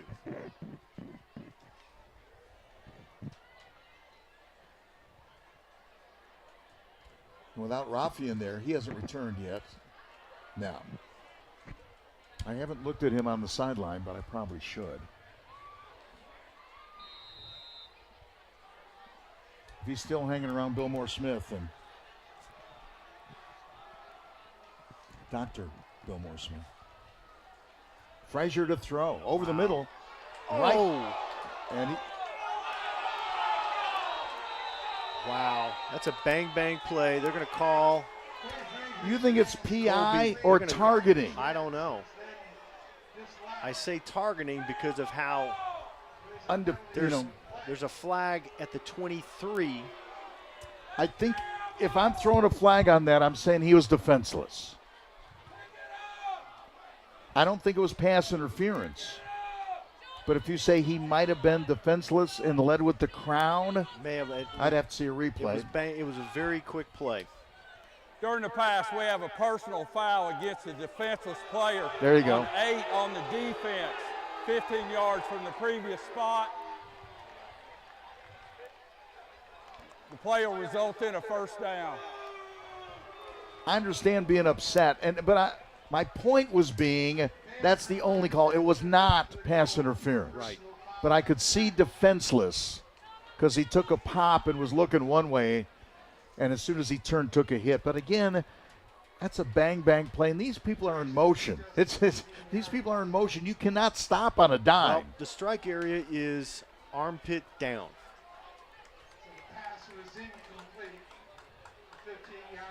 Let's take a look at this. Floats one out there. I don't know. That's a bang, bang. I didn't see him lead with the crown of his helmet. No, he did not lead with the crown. Yeah, the replay. Down to the, 12-yard line? So on the penalty, down to the 12. Here's what folks need to understand. They're trying to protect Yeah, players. Absolutely. And still play a very physical, very violent game.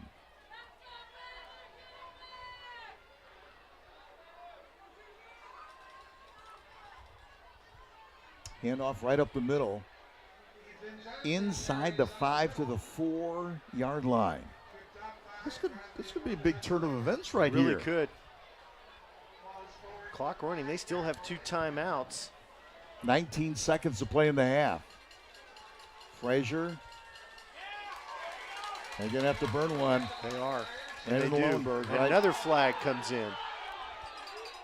Wow. That might. Well, he lost a helmet. The question is, are they saying since someone took the helmet come off? Because that's going against the Red Raiders, right? I think I'm going to wait and let them decipher. Get out. Come on. Get out there.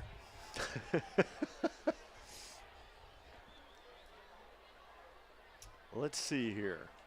This will not be popular no matter what it is. During the run, we have a personal foul, face mask, number 4 on the defense, half the distance to the goal.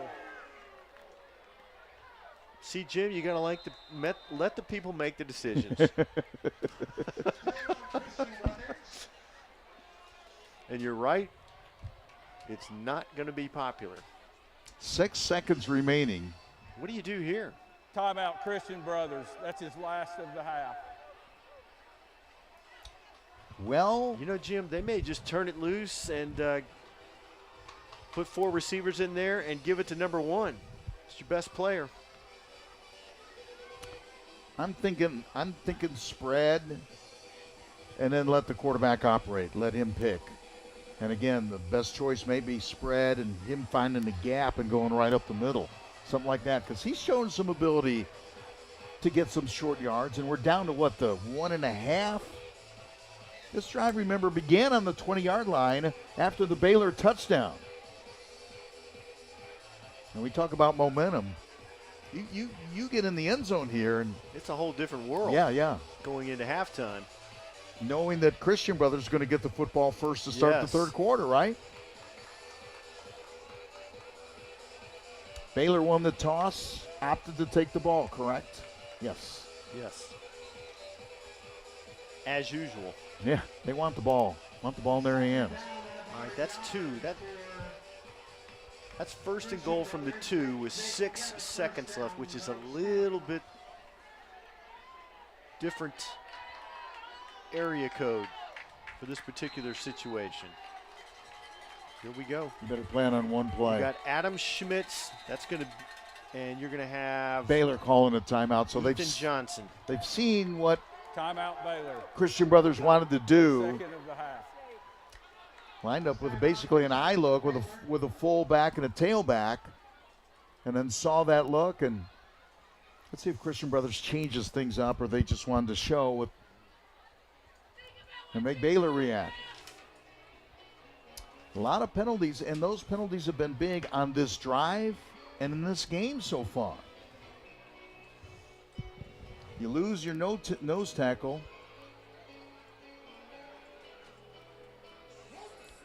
Rafi Kuzma went out earlier with a leg injury, has not returned, so you lose one of your real stalwarts at that nose tackle spot. To make up for that, they moved C.J. Weiler from his defensive end position inside to the nose tackle spot. There's going to be a big play in this game, and a huge play as far as momentum is concerned. Right at the end of the first half with just seconds remaining.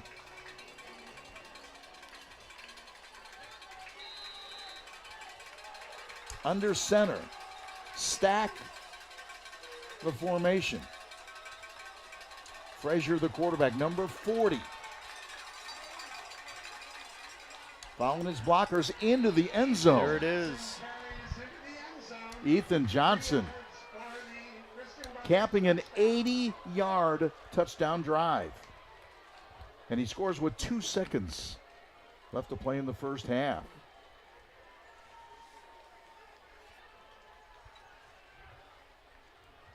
It's a big touchdown. That gets everybody's attention in Haywood Stadium. Yeah. Jake Cleat will attempt the extra point. Ethan Johnson, his 5th touchdown carry of the season.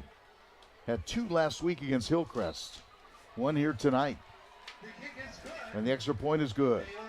Ethan Johnson, 2-yard touchdown run, capping that 80-yard drive. And penalties were indeed a factor. 12-play drive. 4 minutes and 53 seconds time of possession.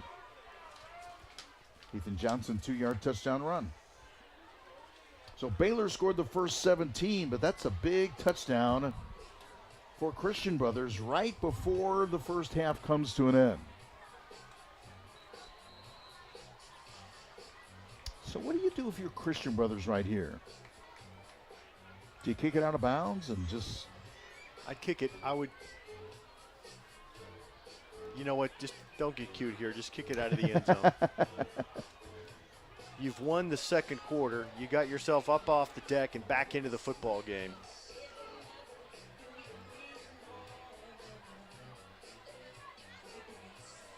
Well, you want to take 2 seconds. I know that. Michael Casey will tee it up for the brothers.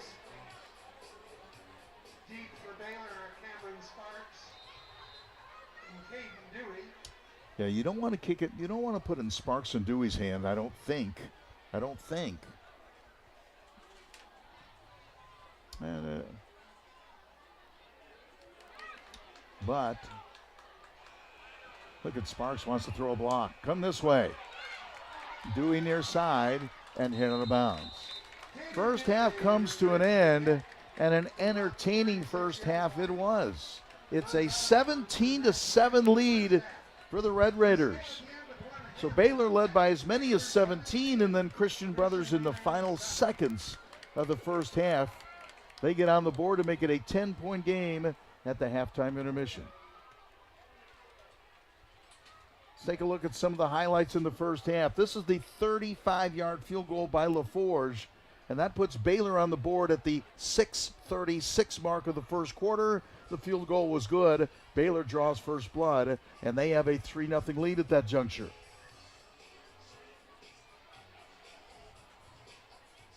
Red Raiders again. Look at this nice pass on the far side, and controlling, that's Caden Dewey. Dewey, a 1-play drive. He gets past one. Look at that Cam Sparks block downfield. Caden Dewey into the end zone at the 11:32 mark of the second quarter on a 38-yard touchdown pass. Cherry again puts it up in the air. Pass complete. Red Raiders moving. Cherry with time once again. Looks in the end zone. Dotson is there to make the leaping reception. Joachim Dotson with the touchdown pass. And Baylor had a 17-0 lead at that point, and then the Christian Brothers scored with 2 seconds to play in the first half on an Ethan Johnson 2-yard touchdown run. That caps an 80-yard 12-play drive that went 4 minutes and 53 seconds. That makes the score at halftime. Baylor on top of Christian Brothers 17-7 at the intermission. All of a sudden it's a 10-point game. Baylor advanced to the championship game last year and had 2 victories over Christian Brothers along the way, including their first-round game in the playoffs, trying to beat Christian Brothers once again in this regular season contest. Tough part of the schedule for the Red Raiders, a win at Lipscomb last week, at home against Christian Brothers, at Brentwood Academy next week, at home against Macaulay 2 weeks from tonight here at Haywood Stadium. Baylor on top at the intermission. Red Raiders on top with a 10-point lead at the break. It's Baylor 17 and Christian Brothers from Memphis 7. 17-7 at halftime. Baylor on top. Now let's sit back and enjoy the halftime activities.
getting ready for the second half. And Christian Brothers talked about what? Weathering the storm? Guess what?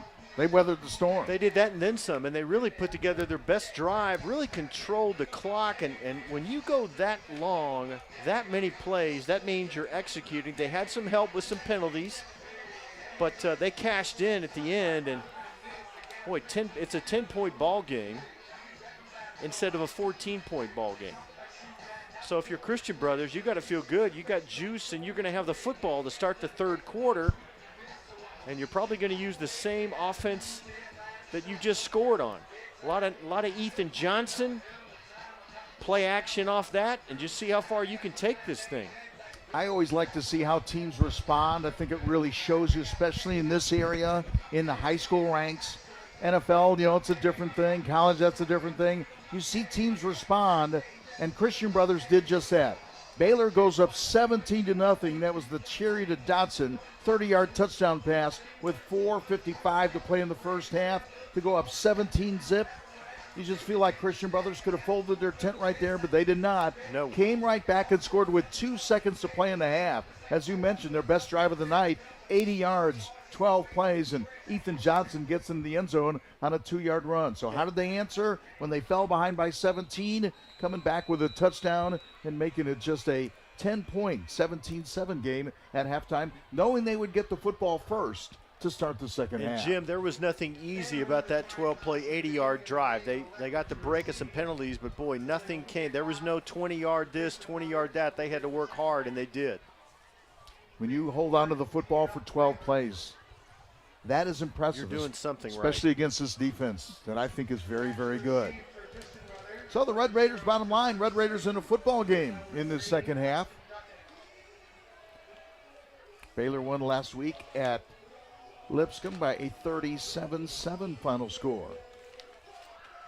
So the Red Raiders gave up 14 points in their first game, 7 in their second, 21 in their third, 7 points last week, and 7 so far tonight. 17-7 at halftime. Ready to get half number 2 underway.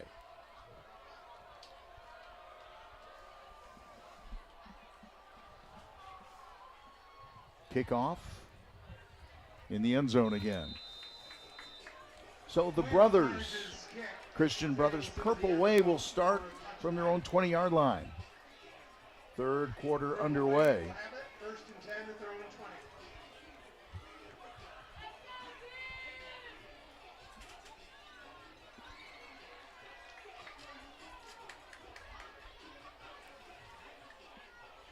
So let's see if Baylor makes changes or Christian Brothers continues the momentum they got on that final drive in the first half. Frazier, quarterback. Rolls out short side. Nowhere to go. Man, he had big number 99 drawing a beat on him right there, and quarterback made a business decision and probably a smart one. Jaden Arenas Michelle was barreling in there, and Cole Frazier said, let's shut this down and live to fight another day. On an offense, I just don't like giving ground on the short side of the field because you run out of room so quickly. And that's what happened right there. Rolled out far side, had nowhere to go, and couldn't extend the play. Frazier from the gun. Sending Johnson in motion. Johnson goes back the other way. How about that? Watch out. Running room far sideline with some speed. Finally hit out of bounds. Big play near midfield. Javon Slayton brought him in motion, and the key to this play was the cutback.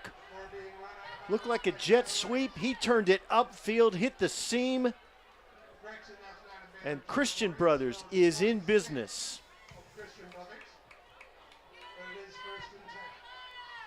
That's the most creative play of the night. Yes. Full steam coming near us, reversing the field, going the other way. A designed play. And a first down at the 46.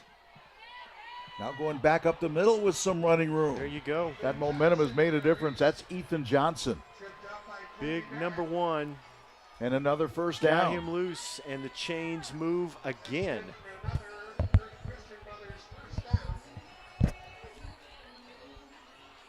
Red Raiders know they're in a football game at the 44-yard line. in Baylor territory at the 44.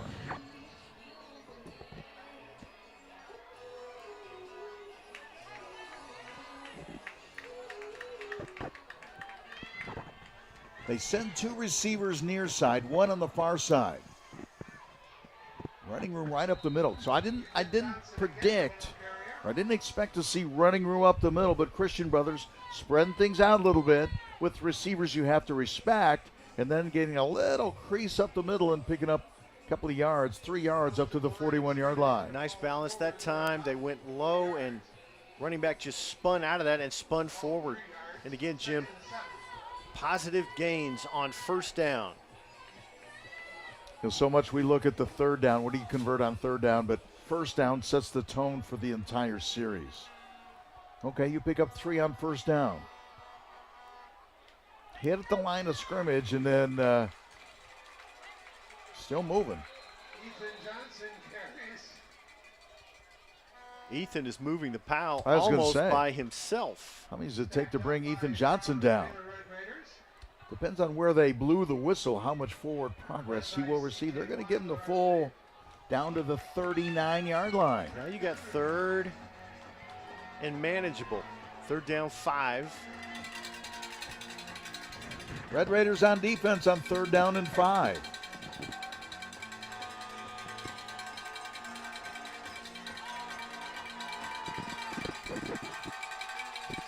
Two receivers left to the short side.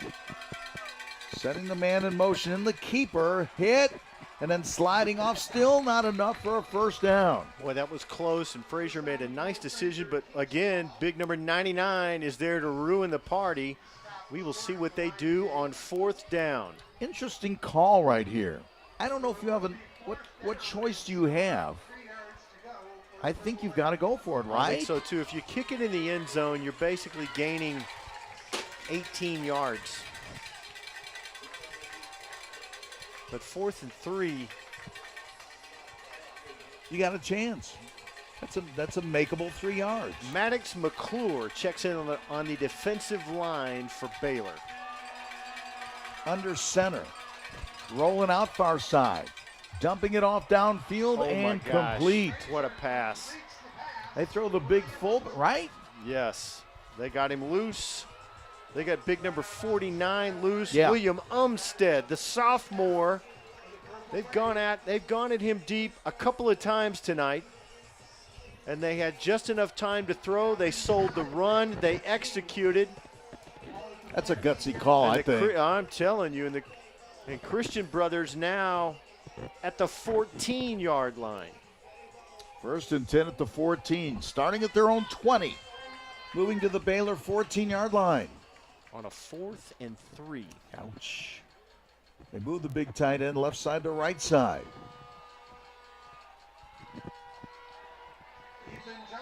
And Johnson goes right up the middle with a full head of steam. Holes seem to be getting a little bit bigger on this drive for number 1. 5-yard pickup on first down to the, or 3-yard pickup on first down to the 11.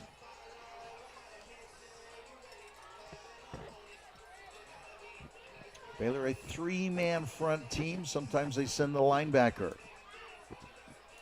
They've kind of spread things out a little bit and found some success right up the middle, which is rare. Johnson breaks that initial tackle, gets into the linebackers and gets inside the 5-yard line. And you see that pad level, Jim, for Baylor is awfully high. That's why that running back's able to turn, spin, and move, keep moving forward. And pick up a first down, making it 1st and goal. 1st and goal at the, 4.5, 5-yard line. 4. 1st and goal from the 4. They've got Gabe Osenda coming in from offensive line. Wow. To bolster their defensive line here. Big number 79. Defensive version of a jumbo package, I would say.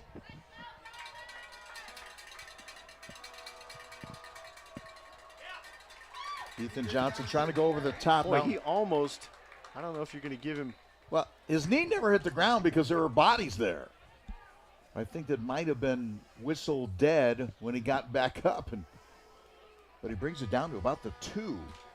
Second and goal from the 2-yard line. Christian Brothers trying to get back-to-back scores. They scored with 2 seconds to play in the first half, got the football to start the second half, and ready to come up with their second straight 80-yard drive. C.J. Weiler, number 35 on the left defensive end. Gabe Osenda next to him. And 99, Jaden Arenas Michelle on the right side.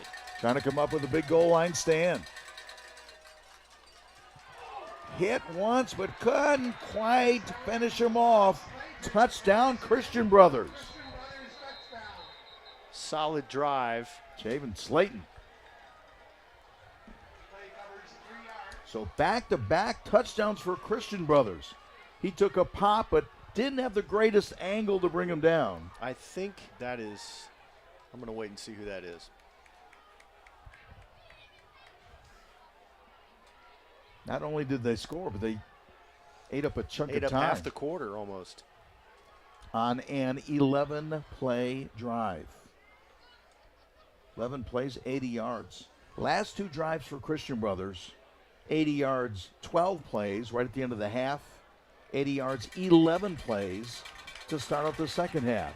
So the Baylor offense has been on the field exactly 2 seconds. And what, the last... That's Tyler Rice that was a little dinged up on that play. He came flying in from his defensive backfield spot, just could not make the tackle, and the result is a touchdown for the Christian Brothers. Purple Wave showing us something right here. Trying to pull within 3.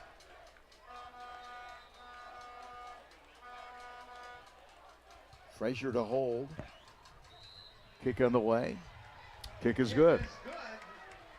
It's Baylor 17, Christian Brothers 14. So Slayton scores.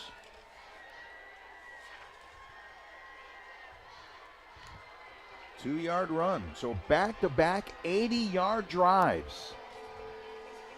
This is from memory, which I'm sure is scary, but I would guess that's the first time this season. I was just going to say that. Slayton, 2-yard touchdown run. First possession, second half. And the Red Raiders in a football game. Baylor offense hasn't been on the field in a long time. Like I said, 2 seconds right at the end of the half. That's been it. So from about the 5-minute mark left to play in the second quarter to 6:17 to play in the third quarter, Baylor's offense has been on the field 2 seconds. 2 back-to-back 80-yard drives. The last 3 possessions are Baylor touchdown, Christian Brothers touchdown, 2 seconds to play in the half, so half, and then a touchdown to begin the second half. Another 80-yarder. That makes it a 17-14 game, and things get a little bit magnified from here. The Purple Wave sideline. It's got some juice. I ask and tell coaches all the time, momentum is such a funny thing.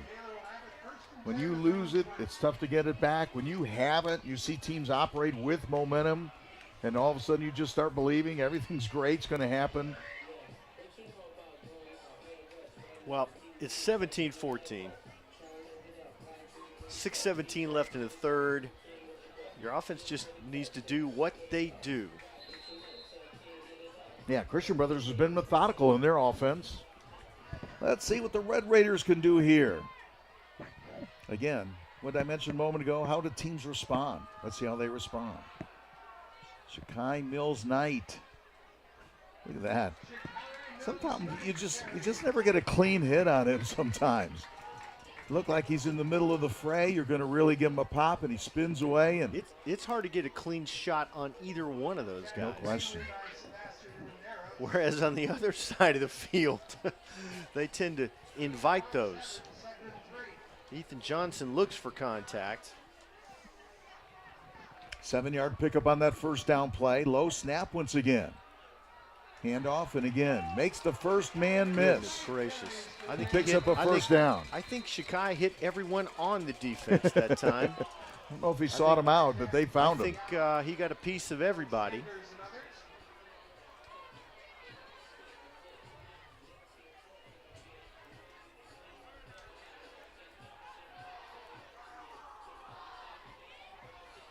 I didn't see a flag. I didn't see a flag either, but there is one somewhere because we're going in reverse.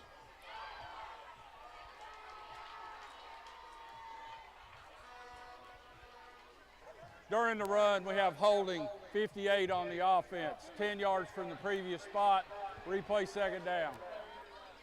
Offensive line has had a tough night. That's the third holding call I can think of, and maybe 4. So credit Christian Brothers defensive line. They are not super big, but have done a pretty good job so far tonight. And a whistle again.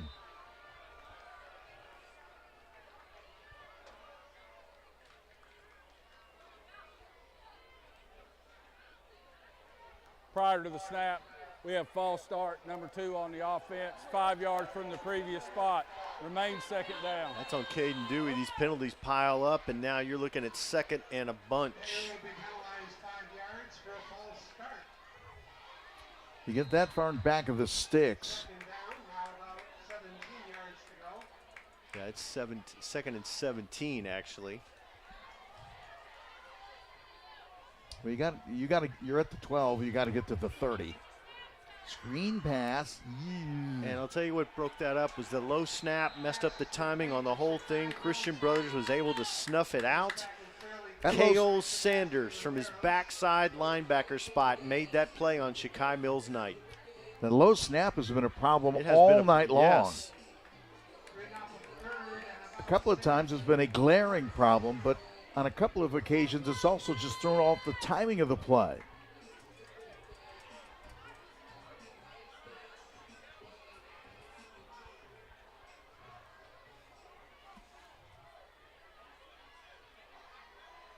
So third and about, I've got 17. Near sideline.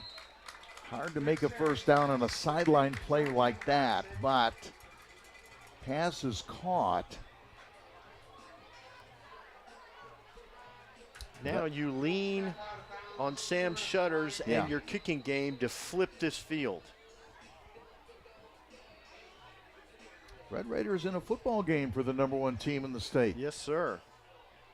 4:33 to play in the third quarter, and it's a 3-point game. And Christian Brothers, they've scored the last 14. Once 17-0, now 17-14. And there's really not a lot of secrets, Jim. You're going to get a dose of Adam Schmitz at halfback, Ethan Johnson at tailback, and just see what Cole Frazier can create off that.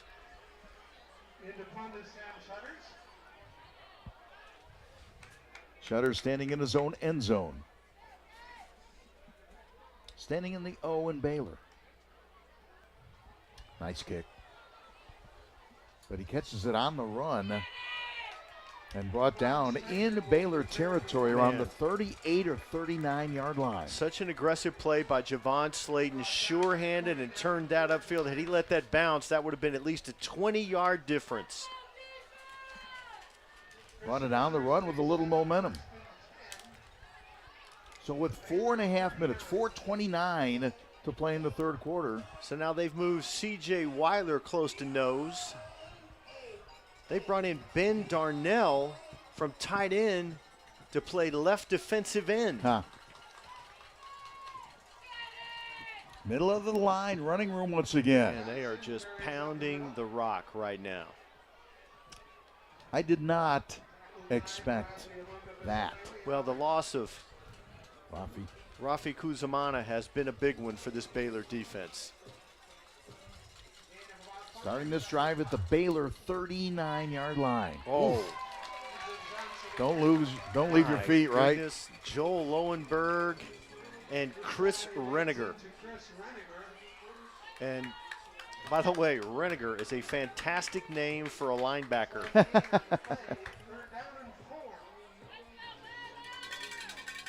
Wasn't that Rudy's name? Seriously, wasn't it Rudy's name? Rudy Reniger? I believe so. Yeah. Look at JR pulling out the Domer trivia. He went to Joliet Catholic. I know that.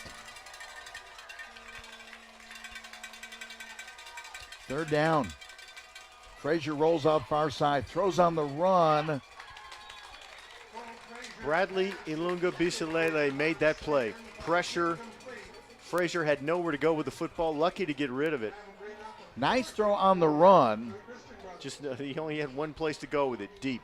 He couldn't set up and throw a Couldn't set strike. up. Yeah. And really had no time to scan the field. Again, an interesting call in a fourth down situation. In the same position. Yeah. You're not in field goal range, I don't think. Christian Brothers, one of the few teams you almost don't want them in this position.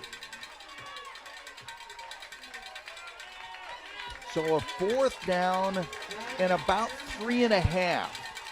They have to not only get to the 30, but get inside the 30 by about a half yard.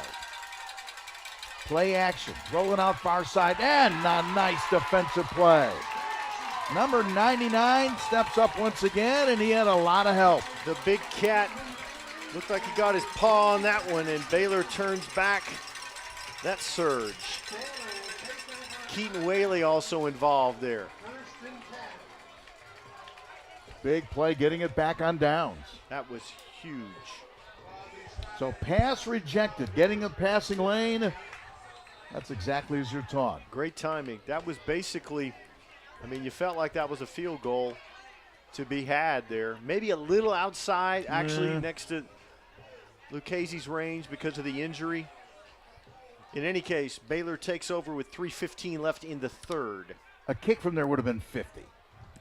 Probably outside his range tonight based on that injury. Cherry, little shoulder fake. Here's all I got, and I got a receiver. Oh my gosh. Boy, a full body extension for Cam Sparks from his own 38-yard line. What did Baylor need? They needed a little shot of adrenaline supplied by Cherry, and yes, a little spark. We talk about Cam of Sparks. adrenaline. We talk about Cam Sparks and being graceful. That time he let the throttle out. That was 100% full speed, reeled in, and a tough catch. Cam, you run as fast and as far as you can. I'll throw it as far as I can, and I'll see you at the 18-yard line. Wow. Running room. How quickly did the Red Raiders strike? From lightning to thunder. DGG for the TD. David Gabriel Georges just exploded. Not a lot of teams have that kind of firepower. 29-second drive. 29 seconds. 2 plays. Bang, bang, end zone.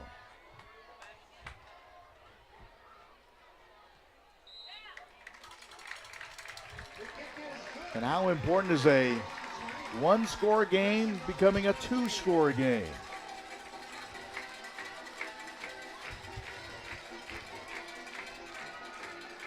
And now you know why Christian Brothers likes to play keep away, because you blink and the scoreboard changes.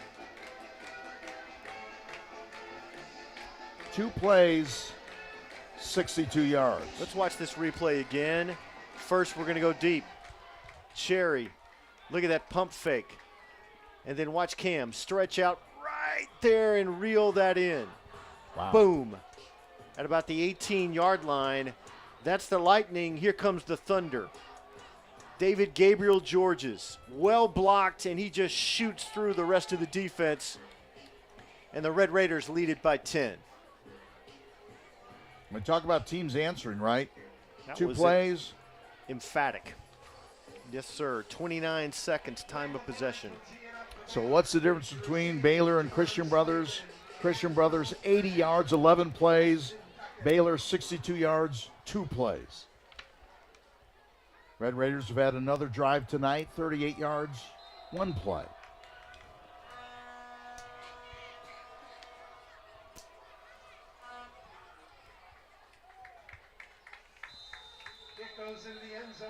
So 2:46 to play third quarter. For Baylor, they started out with a 3-point lead, a field goal, 35 yards, 6:36 to play first quarter. Cherry to Caden Dewey was the 38-yard one-play drive. That made it 10-0. First minute to play second quarter. Baylor went up 17-0. Cherry to Dotson, 30 yards for the touchdown. And then Christian Brothers comes back. Back-to-back touchdowns, end of the first half. Start of the second half, it was 17-14. And then Baylor back on the board a moment ago. David Gabriel Georges on an 18-yard touchdown run. Frazier tries the middle that time. But Chris Reniger is there with a host of others to shut that down. They are going right at the middle of the Baylor defense.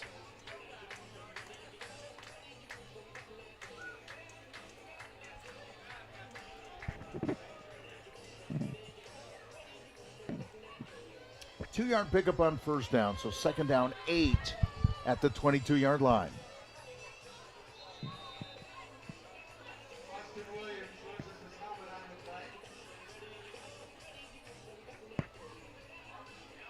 Cole Frazier has to maintain some poise here. They have to work so hard to scratch back in the game, and now it's again a 2-possession game.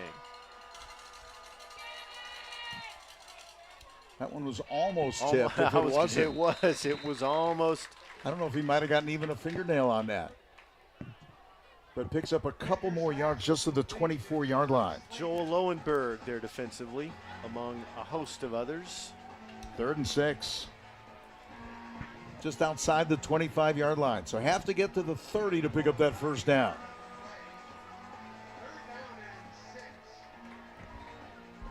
Mentioned earlier, Cole Frazier, the junior quarterback, wears number 40 at the quarterback spot as a tribute to his brother, who played football at Christian Brothers and got killed in a car accident. And his brother wore 40. Boy, fighting. Boy, a couple of solid tackles, because that was set up to go for a lot more. Javon Slayton has been very effective tonight in the open field. He cut up field this time, but Baylor was ready for it. Slayton scored on a touchdown pass earlier. 4th down and 4, and Christian Brothers this time says, you know what? The best play we can make is punting the football away. Not going for it on 4th down here, deep in their own territory, makes sense. With less than a minute to play in the quick-moving third quarter.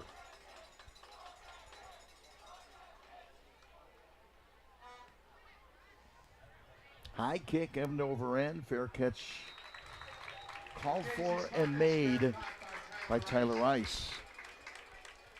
So just what the Red Raiders needed. They get a score, and then a 1-2-3 and out for Christian Brothers. And take over with 42 seconds to play in the third quarter.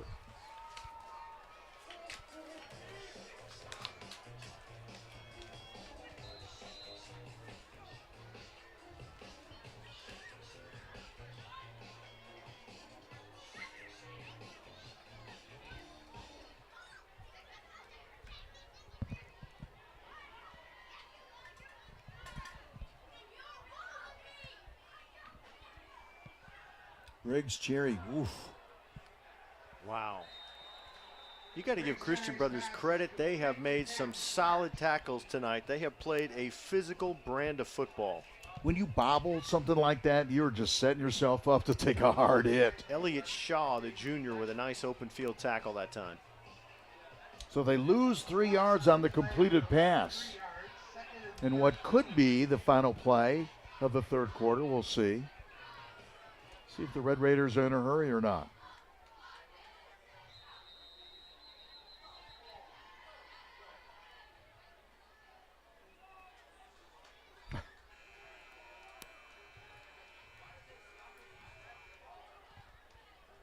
Well, they blew the whistle but didn't stop the clock.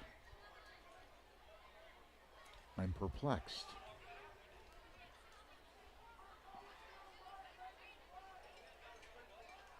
I don't know. I don't know. I think you're not alone, Jim.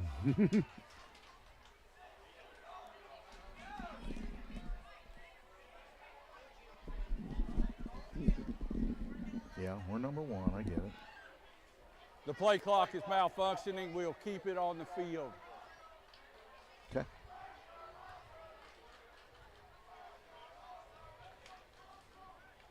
Always good for us.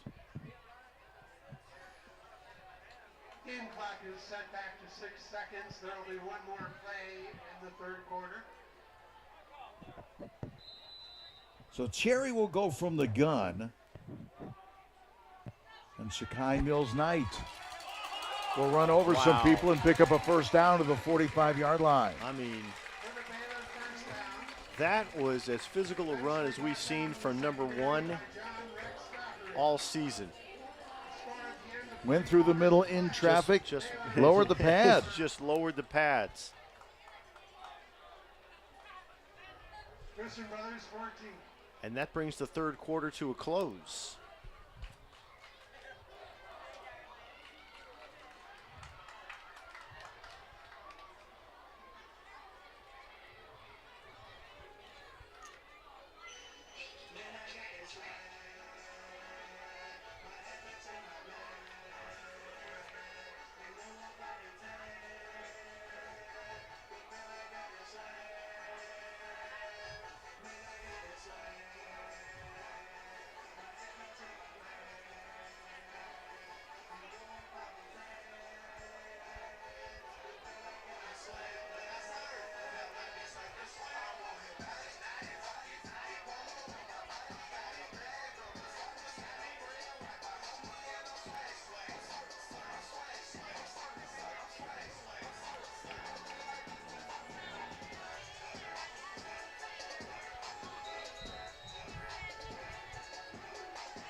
Entering the fourth quarter, always light show time at Haywood Stadium. All right, tight ball game, fourth quarter. I'm not sure I expected it to just be a 10-point margin right now. Baylor has it first and 10 at the 45-yard line of Christian Brothers. Next home game, Blue Tornado. Low snap again. My goodness. They'll have to get that corrected. And it hasn't been that exchange, that snap. Nope, it's the shotgun snap, so it's just too low. That has not been a problem. Down to the 41-yard line until tonight. Not to this big a problem. Let's credit number 3. He turned that into a 4-yard gain. There you go. First down, 4 yards. Pass complete near side. Wow. Spin move by Shakai Mills Knight. When they put both those running backs in the game, it gives you some different options. It's a lot to think about defensively. And when you can put Shakai Mills Knight in the pattern, and he can, pretty good pass catcher as a running back. Some running backs are not good pass catchers. But they feel extremely confident he picks up a Baylor first down. I would think number 0 and number 1, those two gentlemen, very skilled. On the field at the same time, you had Sparks and Dotson. They show blitz. Are they coming? 3-man front as it stands right now. Now make it a 4-man front. Maybe 5. Now they drop one of those defensive ends. Oh, wow. Cam looked upfield a little too soon. That Yeah. ball was a little hotter than he expected. Yeah. I'm not sure if he wasn't expecting it that quickly, tried to make a one-handed adjustment and couldn't bring it in. That's the unusual part, that Cam Sparks did not make the unusual play. Alexis Leclerc down there as well. Running room again. Shakai Mills Knight in the secondary and beyond, and breaks a tackle. Wow. Wow, number 1. How about that? 35 yards. And Shakai Mills Knight, another touchdown for the Red Raiders. Number 1 said, I need to get to the end zone with a quickness, and he did. Caden Dewey has scored. Dotson has scored. David Gabriel Georges has scored. And now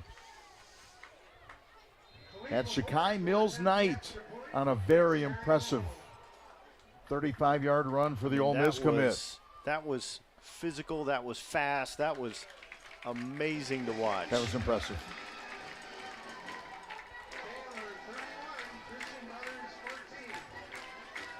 Now you've got a little bit of breathing room in the fourth quarter. Boy, and if you're Christian Brothers, you're like, what happened? We were in this thing.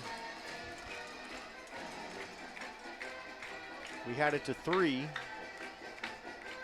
That's the thing about Baylor. It happens so quickly.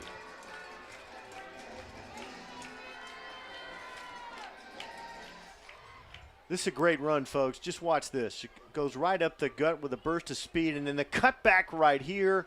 Takes a couple of shots, stays on his feet. And yes, number 1, headed for the end zone. You betcha. 62 yards, 5 plays in a minute 37. Sky Mills night, 35-yard impressive touchdown run. How do teams respond? What was that time of possession, Jim? 137. That was one of their longer possessions here in the second half. Took possession with 42 seconds to play in the third quarter. Kick goes in the end zone for a touchback. 1st and 10, Christian Brothers at their own 20. So Baylor led 3-0 first quarter, 10-0 second quarter, 17-0 second quarter. And Christian Brothers with back-to-back touchdowns to end the first half and to start the second half. So it got as close as 17-14, and Red Raiders responded, both running backs with big plays. An 18-yarder by David Gabriel Georges, and then a 35-yard run by Shakai Mills Knight. There's another elite running back in tonight's game. That time they had Jimmy Bryson in there at nose, C.J. Weiler at the left, and the Big Cat 99 on the right. He's had a nice game. But again, Baylor trying to plug the absence of Rafi Kuzamana.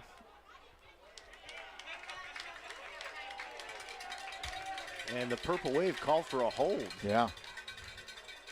Holding call against Christian Brothers from Memphis. During the run, we have holding on the offense. 10 yards from the spot of the foul. Remains first down. Christian Brothers said they left what time? 9:30 this morning. They stopped in Oakland High School, where Coach McDaniel used to coach, and worked out there, went through a little walk through there, ate lunch, got here to Chattanooga. On the holding call, move it back to the 13-yard line. 17 yards to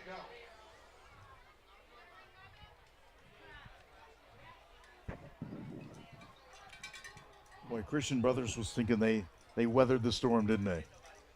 Right in the football game. It pulled within 3, had momentum on their side, and putting that one out. And again, those long east-west type of throws. What a nice Those are ripe for Keaton Whaley. open field tackle that time. Number 15 shut it down. So they make the reception. Still in back of the sticks, second down and long after the holding call. They'll be second down about 14.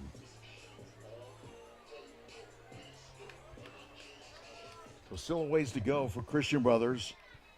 Deep in their own territory. Long pass complete once again, far side. Again, Jim, a nice open field tackle by Keaton Whaley and a host of others. Slayton makes the catch. So much of what the Purple Wave does offensively is based on that run. And when you're in long yardage situations, the play action isn't quite as effective. They're trying to get rid of the ball quickly. They have to the edge, but they've been unsuccessful going upfield, so now it's 3rd and 14. Yeah, they don't exactly call their offense a spread, but on occasion they certainly do try and spread you out and find a one-on-one matchup. Here's one of those occasions. Frazier rolls out near side. Wow. Nowhere to go. And nowhere to go. Chris Reniger brought the heat. 99 there to apply the exclamation point. Jaden Arenas Michelle has had the the best game of his season tonight. He has been in the backfield a lot. When he didn't get to the backfield, got his hands up, has had a couple of pass breakups tonight. What a great night for that defensive end spot from under 99. And with the absence of Rafi, it has been much needed. Boy, you always love that as a coach when someone can step up. You lose a player, a key player, you lose your starting nose tackle, and someone else steps up. Wow. Not a great punt. It's actually going to check back. Goodness. Baylor's going to take over on the Christian Brothers 31-yard line. They punted pretty well tonight, but that one does not qualify as one of the good kicks of the night. And there's a flag down. Unsportsmanlike conduct Yeah.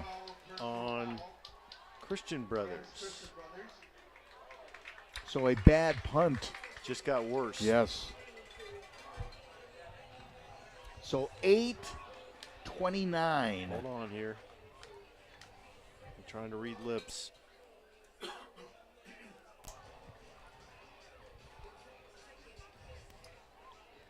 And the answer is, make it in the form of a question. I think 44 White is involved for Christian Brothers. These will apparently be offsetting personal foul. Yes, I think they had number 99 for the Red Raiders involved.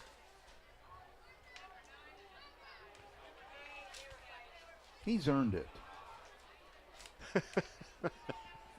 You don't get that? It's not the way it works. Either way, the Red Raiders start at the 31-yard line. Are we going to pick up that flag? There we go. Thank you.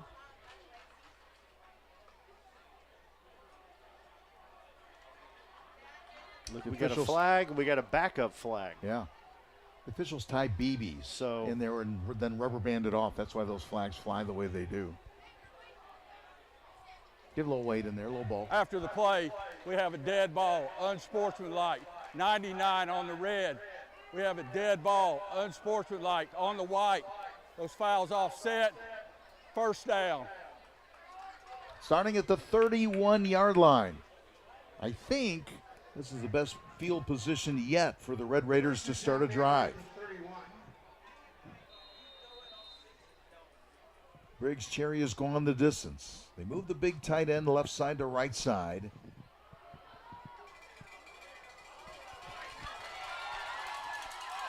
Wow.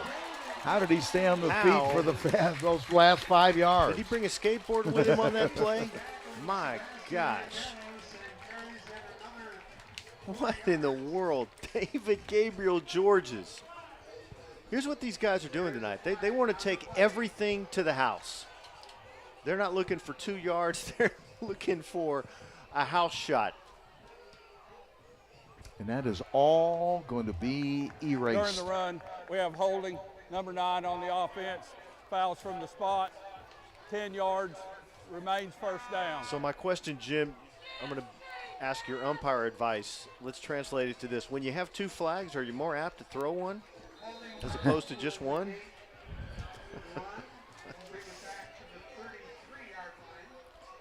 I do anything that brings the contest to a natural conclusion. In as short amount of time as possible, right? What do they say about police officers? Their job is to get home. That's my job, There too. you That's go. that's my goal every day as well. Try it again.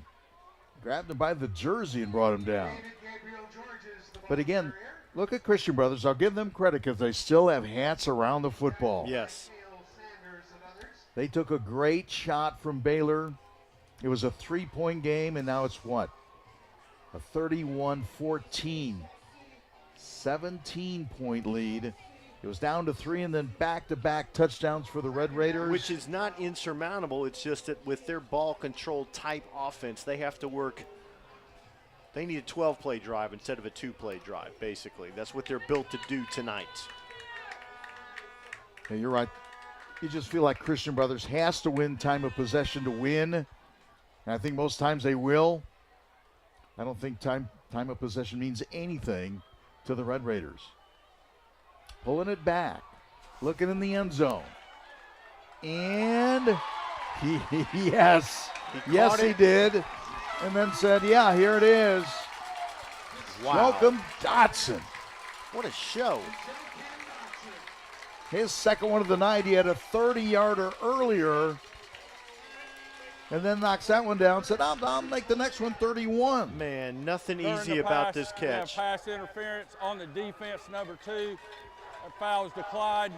Result of the play is a touchdown. Jim, that was over the shoulder, having to look back for the football. It was placed well, and just a great catch and tight coverage, as you saw by the flag. Yeah, emphasizing the difference in the two teams. Long drive for Baylor, a minute 12 seconds. 112. Dotson with his second touchdown reception of the night. We've seen this receiving core full extension tonight on a big play. Dotson his second touchdown catch of the night, and that was a nice acrobatic act in the end zone.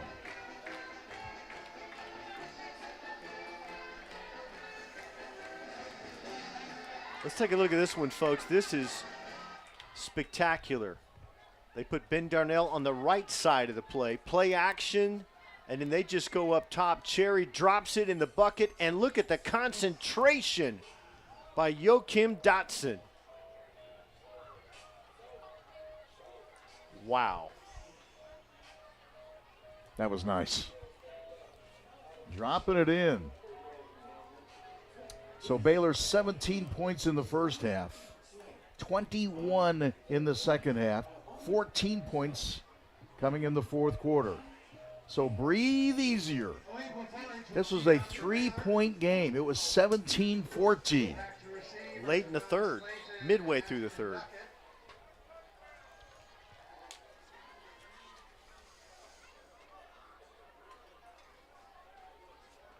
Three unanswered touchdowns, 21 unanswered points by the Red Raiders. Kickoff once again goes into the end zone, and now what does Christian Brothers do? 7:17 left, and you need 3 scores. You need 4 scores. Well, the first thing you need is first downs lead to touchdowns. Yeah, but you got to do so quickly. Time is true. That's the old, how many more possessions are you going to get?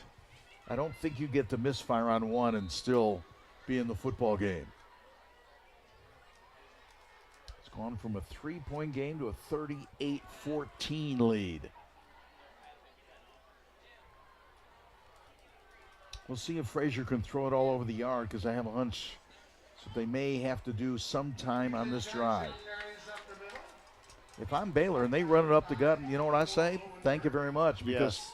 where it says 7:07 right there, It's that's moving. That's my best friend. Yes. Second and 8. Yeah, this for Baylor, you know, we saw the Purple Wave grind out a 12-play drive. You know what? Have at it. If I'm the Red Raiders, that's what I'm thinking. Yeah, run every play. There you go. Trying to go wide. That was a nice effort, man. Number one has been impressive tonight. I agree with that all night long. And he works hard, and he is a load. And as you mentioned earlier, probably not fun to tackle, especially in the fourth quarter. Him again. Third down, still about 5 yards to go. So 3rd down, 5. Red Raiders on defense. C.J. Wiley now at nose guard for the Weiler. Red Raiders. Weiler. Trying to go wide. Oof. This has been an evening of collisions. Yeah. Both teams. Yeah, to C.J. Weiler's family, watching in beautiful downtown Elmwood Park, Illinois. Guess who's from Elmwood Park, Illinois? I am. I am. Elmwood Park Tiger, class of 73, buddy. I think there is movement there. One of his family members came up here and said, yeah, our Prior to family the snap, watches we in have suburban false start on Chicago. the And I just said, offense. what 5 park? yards from the previous spot. Still first down. They said Elmwood Park, Oak Park area. I go, oh my gosh. They live 3 blocks. I lived at 2219 78th Avenue. They live about 3 blocks away. I think they said 70. I was at 78th Avenue. They were at 75th Court. That is great. Yeah. Home of the Tigers. A little option look. Trying to get a one-on-one look and turn the corner. And you heard it. They're going to bring me an Italian beef, which I need badly. Badly, badly. Yeah, for the Weiler family. I grew up right across from the golf course, Oak Park Country Club.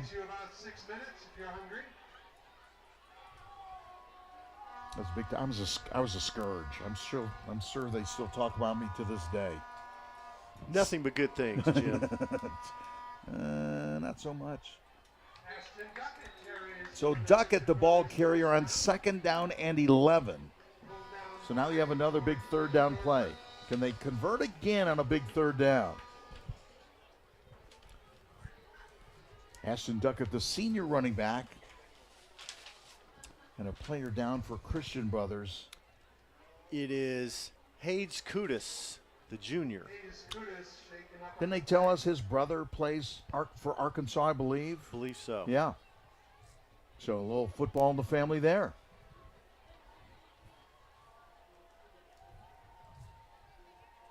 .444, clock stopped right now following the injury timeout.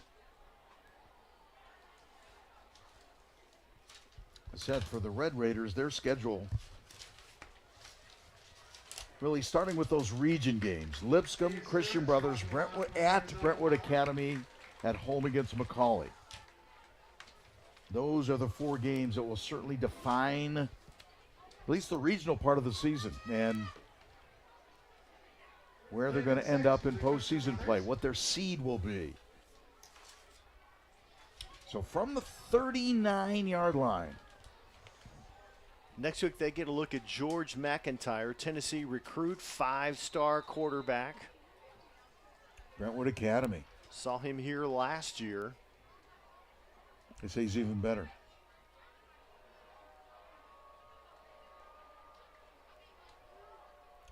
Frazier sends Slayton in motion, rolls out far side. And that was picked off. How about the pick?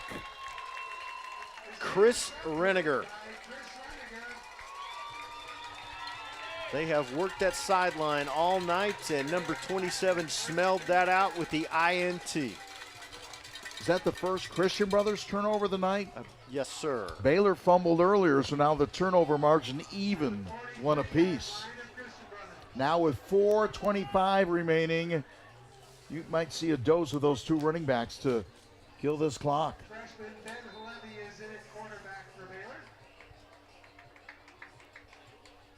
And I think this is a good move. Quality time for your backup quarterback, number 6, Ben Halevi.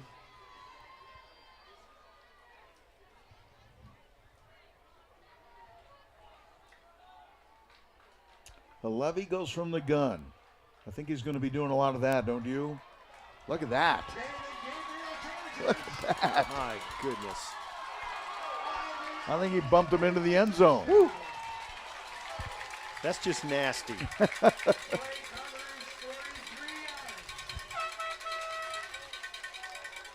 David Gabriel Georges with a 43-yard touchdown that punctuates the evening. Another 1-play drive. That looked like a very talented running back running through a very tired Worn-out defense. But 43 yards. still a physical defense. 12-second drive.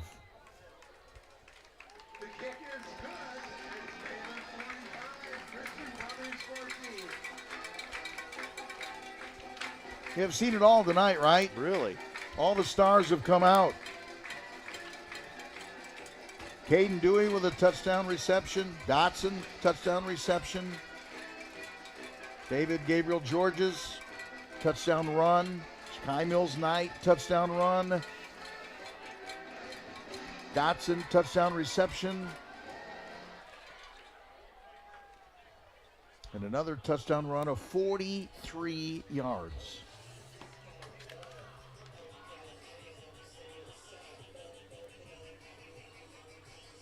To make it 45-14. And where are we? Mercy rule land, boys and girls. So here's this run. Watch the cut here inside, and then the cut outside.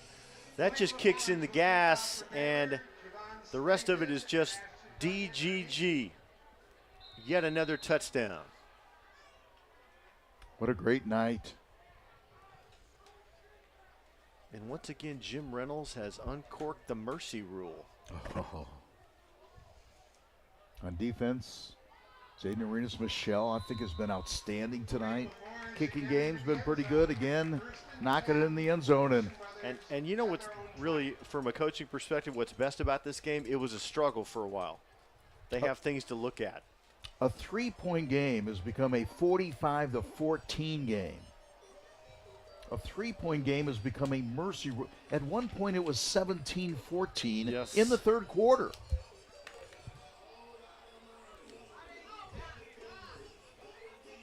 That is 4 unanswered touchdowns, 28 straight points.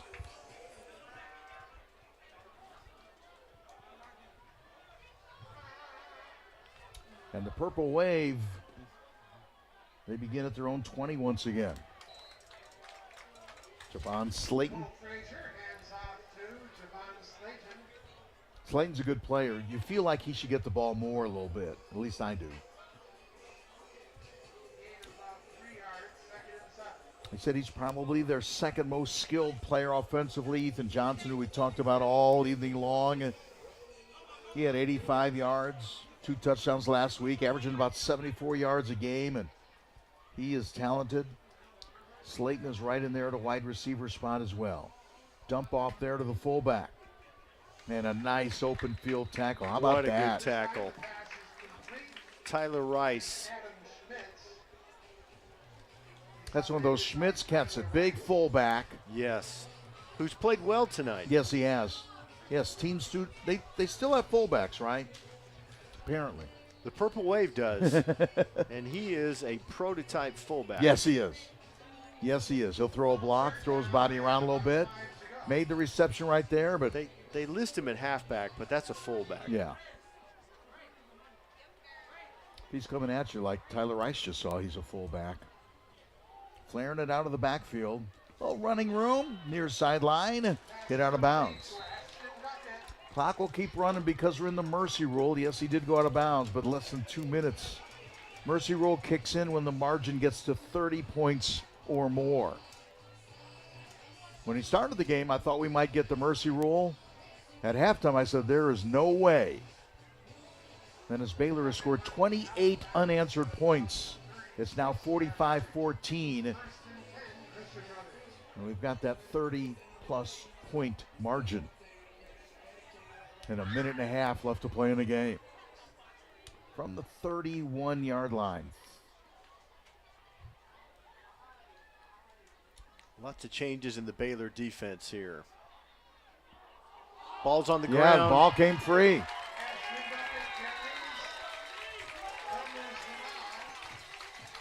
Second turnover of the night for Christian Brothers. So they got picked off a moment ago, and then in traffic just raked that football clean. Davis Garrett with a recovery. So the Red Raiders will take over on the 49-yard line with about a minute to play in the game. Clock running. Christian Brothers the clock would stop on a timeout, but I don't foresee any reason for that to occur.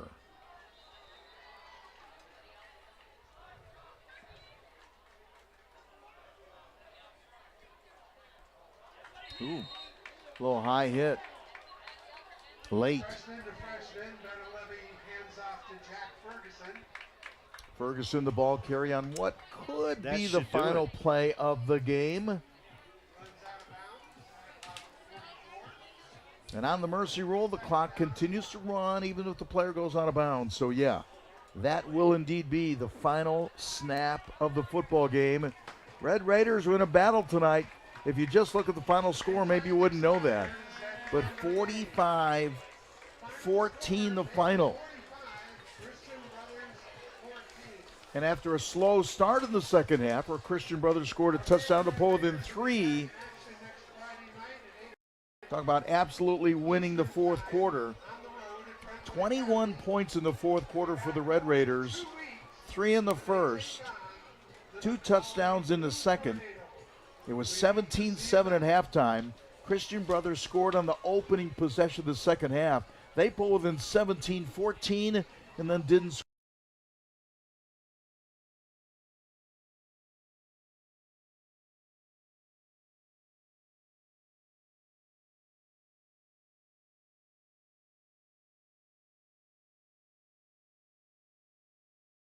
Christian Brothers, their first road game of the year. They go to 2-2 overall, 2-1 at home, 0-1 on the road. And the Red Raiders stay perfect, 5-0 overall, 4-0 at home, 2-0 in the district, 1-0 away. So they beat Raven Gap in the first game, 21-14. Beat Great Collegiate in game number 2, 42-7. Beat Coconut Creek 49-21, won at Lipscomb last week 37-7. Win here tonight by a final score of 45-14 in the region game.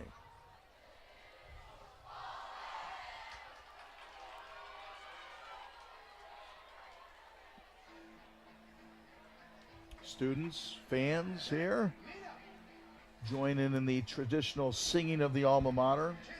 I would say this for Christian Brothers. Their goal was to hang in there and make a difference late, and they were right in the football game midway through the third quarter. And that was impressive. And they came out and finished strong.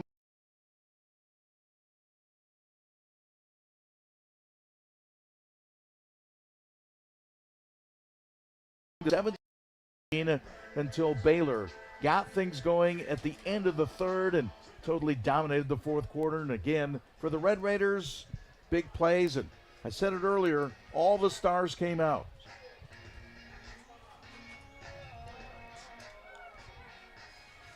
We have plenty of stars and plenty of highlights to look at from this one, Jim, as you said.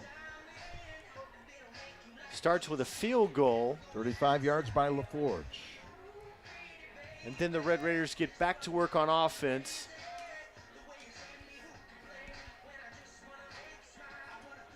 And that was the first score of the game, and it made it 3-0 in favor of the Red Raiders with 6:36 to play in the first quarter. One play, 13 seconds. Briggs Cherry to Caden Dewey, and what you're going to see here, extra effort, second effort by both receivers. A great block by Cam Sparks. One play, 13 seconds, 38 yards. They go up 10-0. And then this, Cherry again to to Cam Sparks, I'm sorry. That set this up. Cherry to Dotson in the far corner of the end zone. That caps off a 10-play drive. 80 yards. Christian Brothers goes to work here. Deflected by the big man right at the line of scrimmage. Defense He had a great night. stops that play. And then the shoulder fake. And then Cam Sparks. What extension. That sets up one of the best runs of the night on a night of great runs.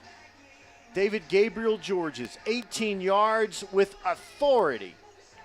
That caps off a 62-yard, two-play drive. A fantastic night for the Red Raiders.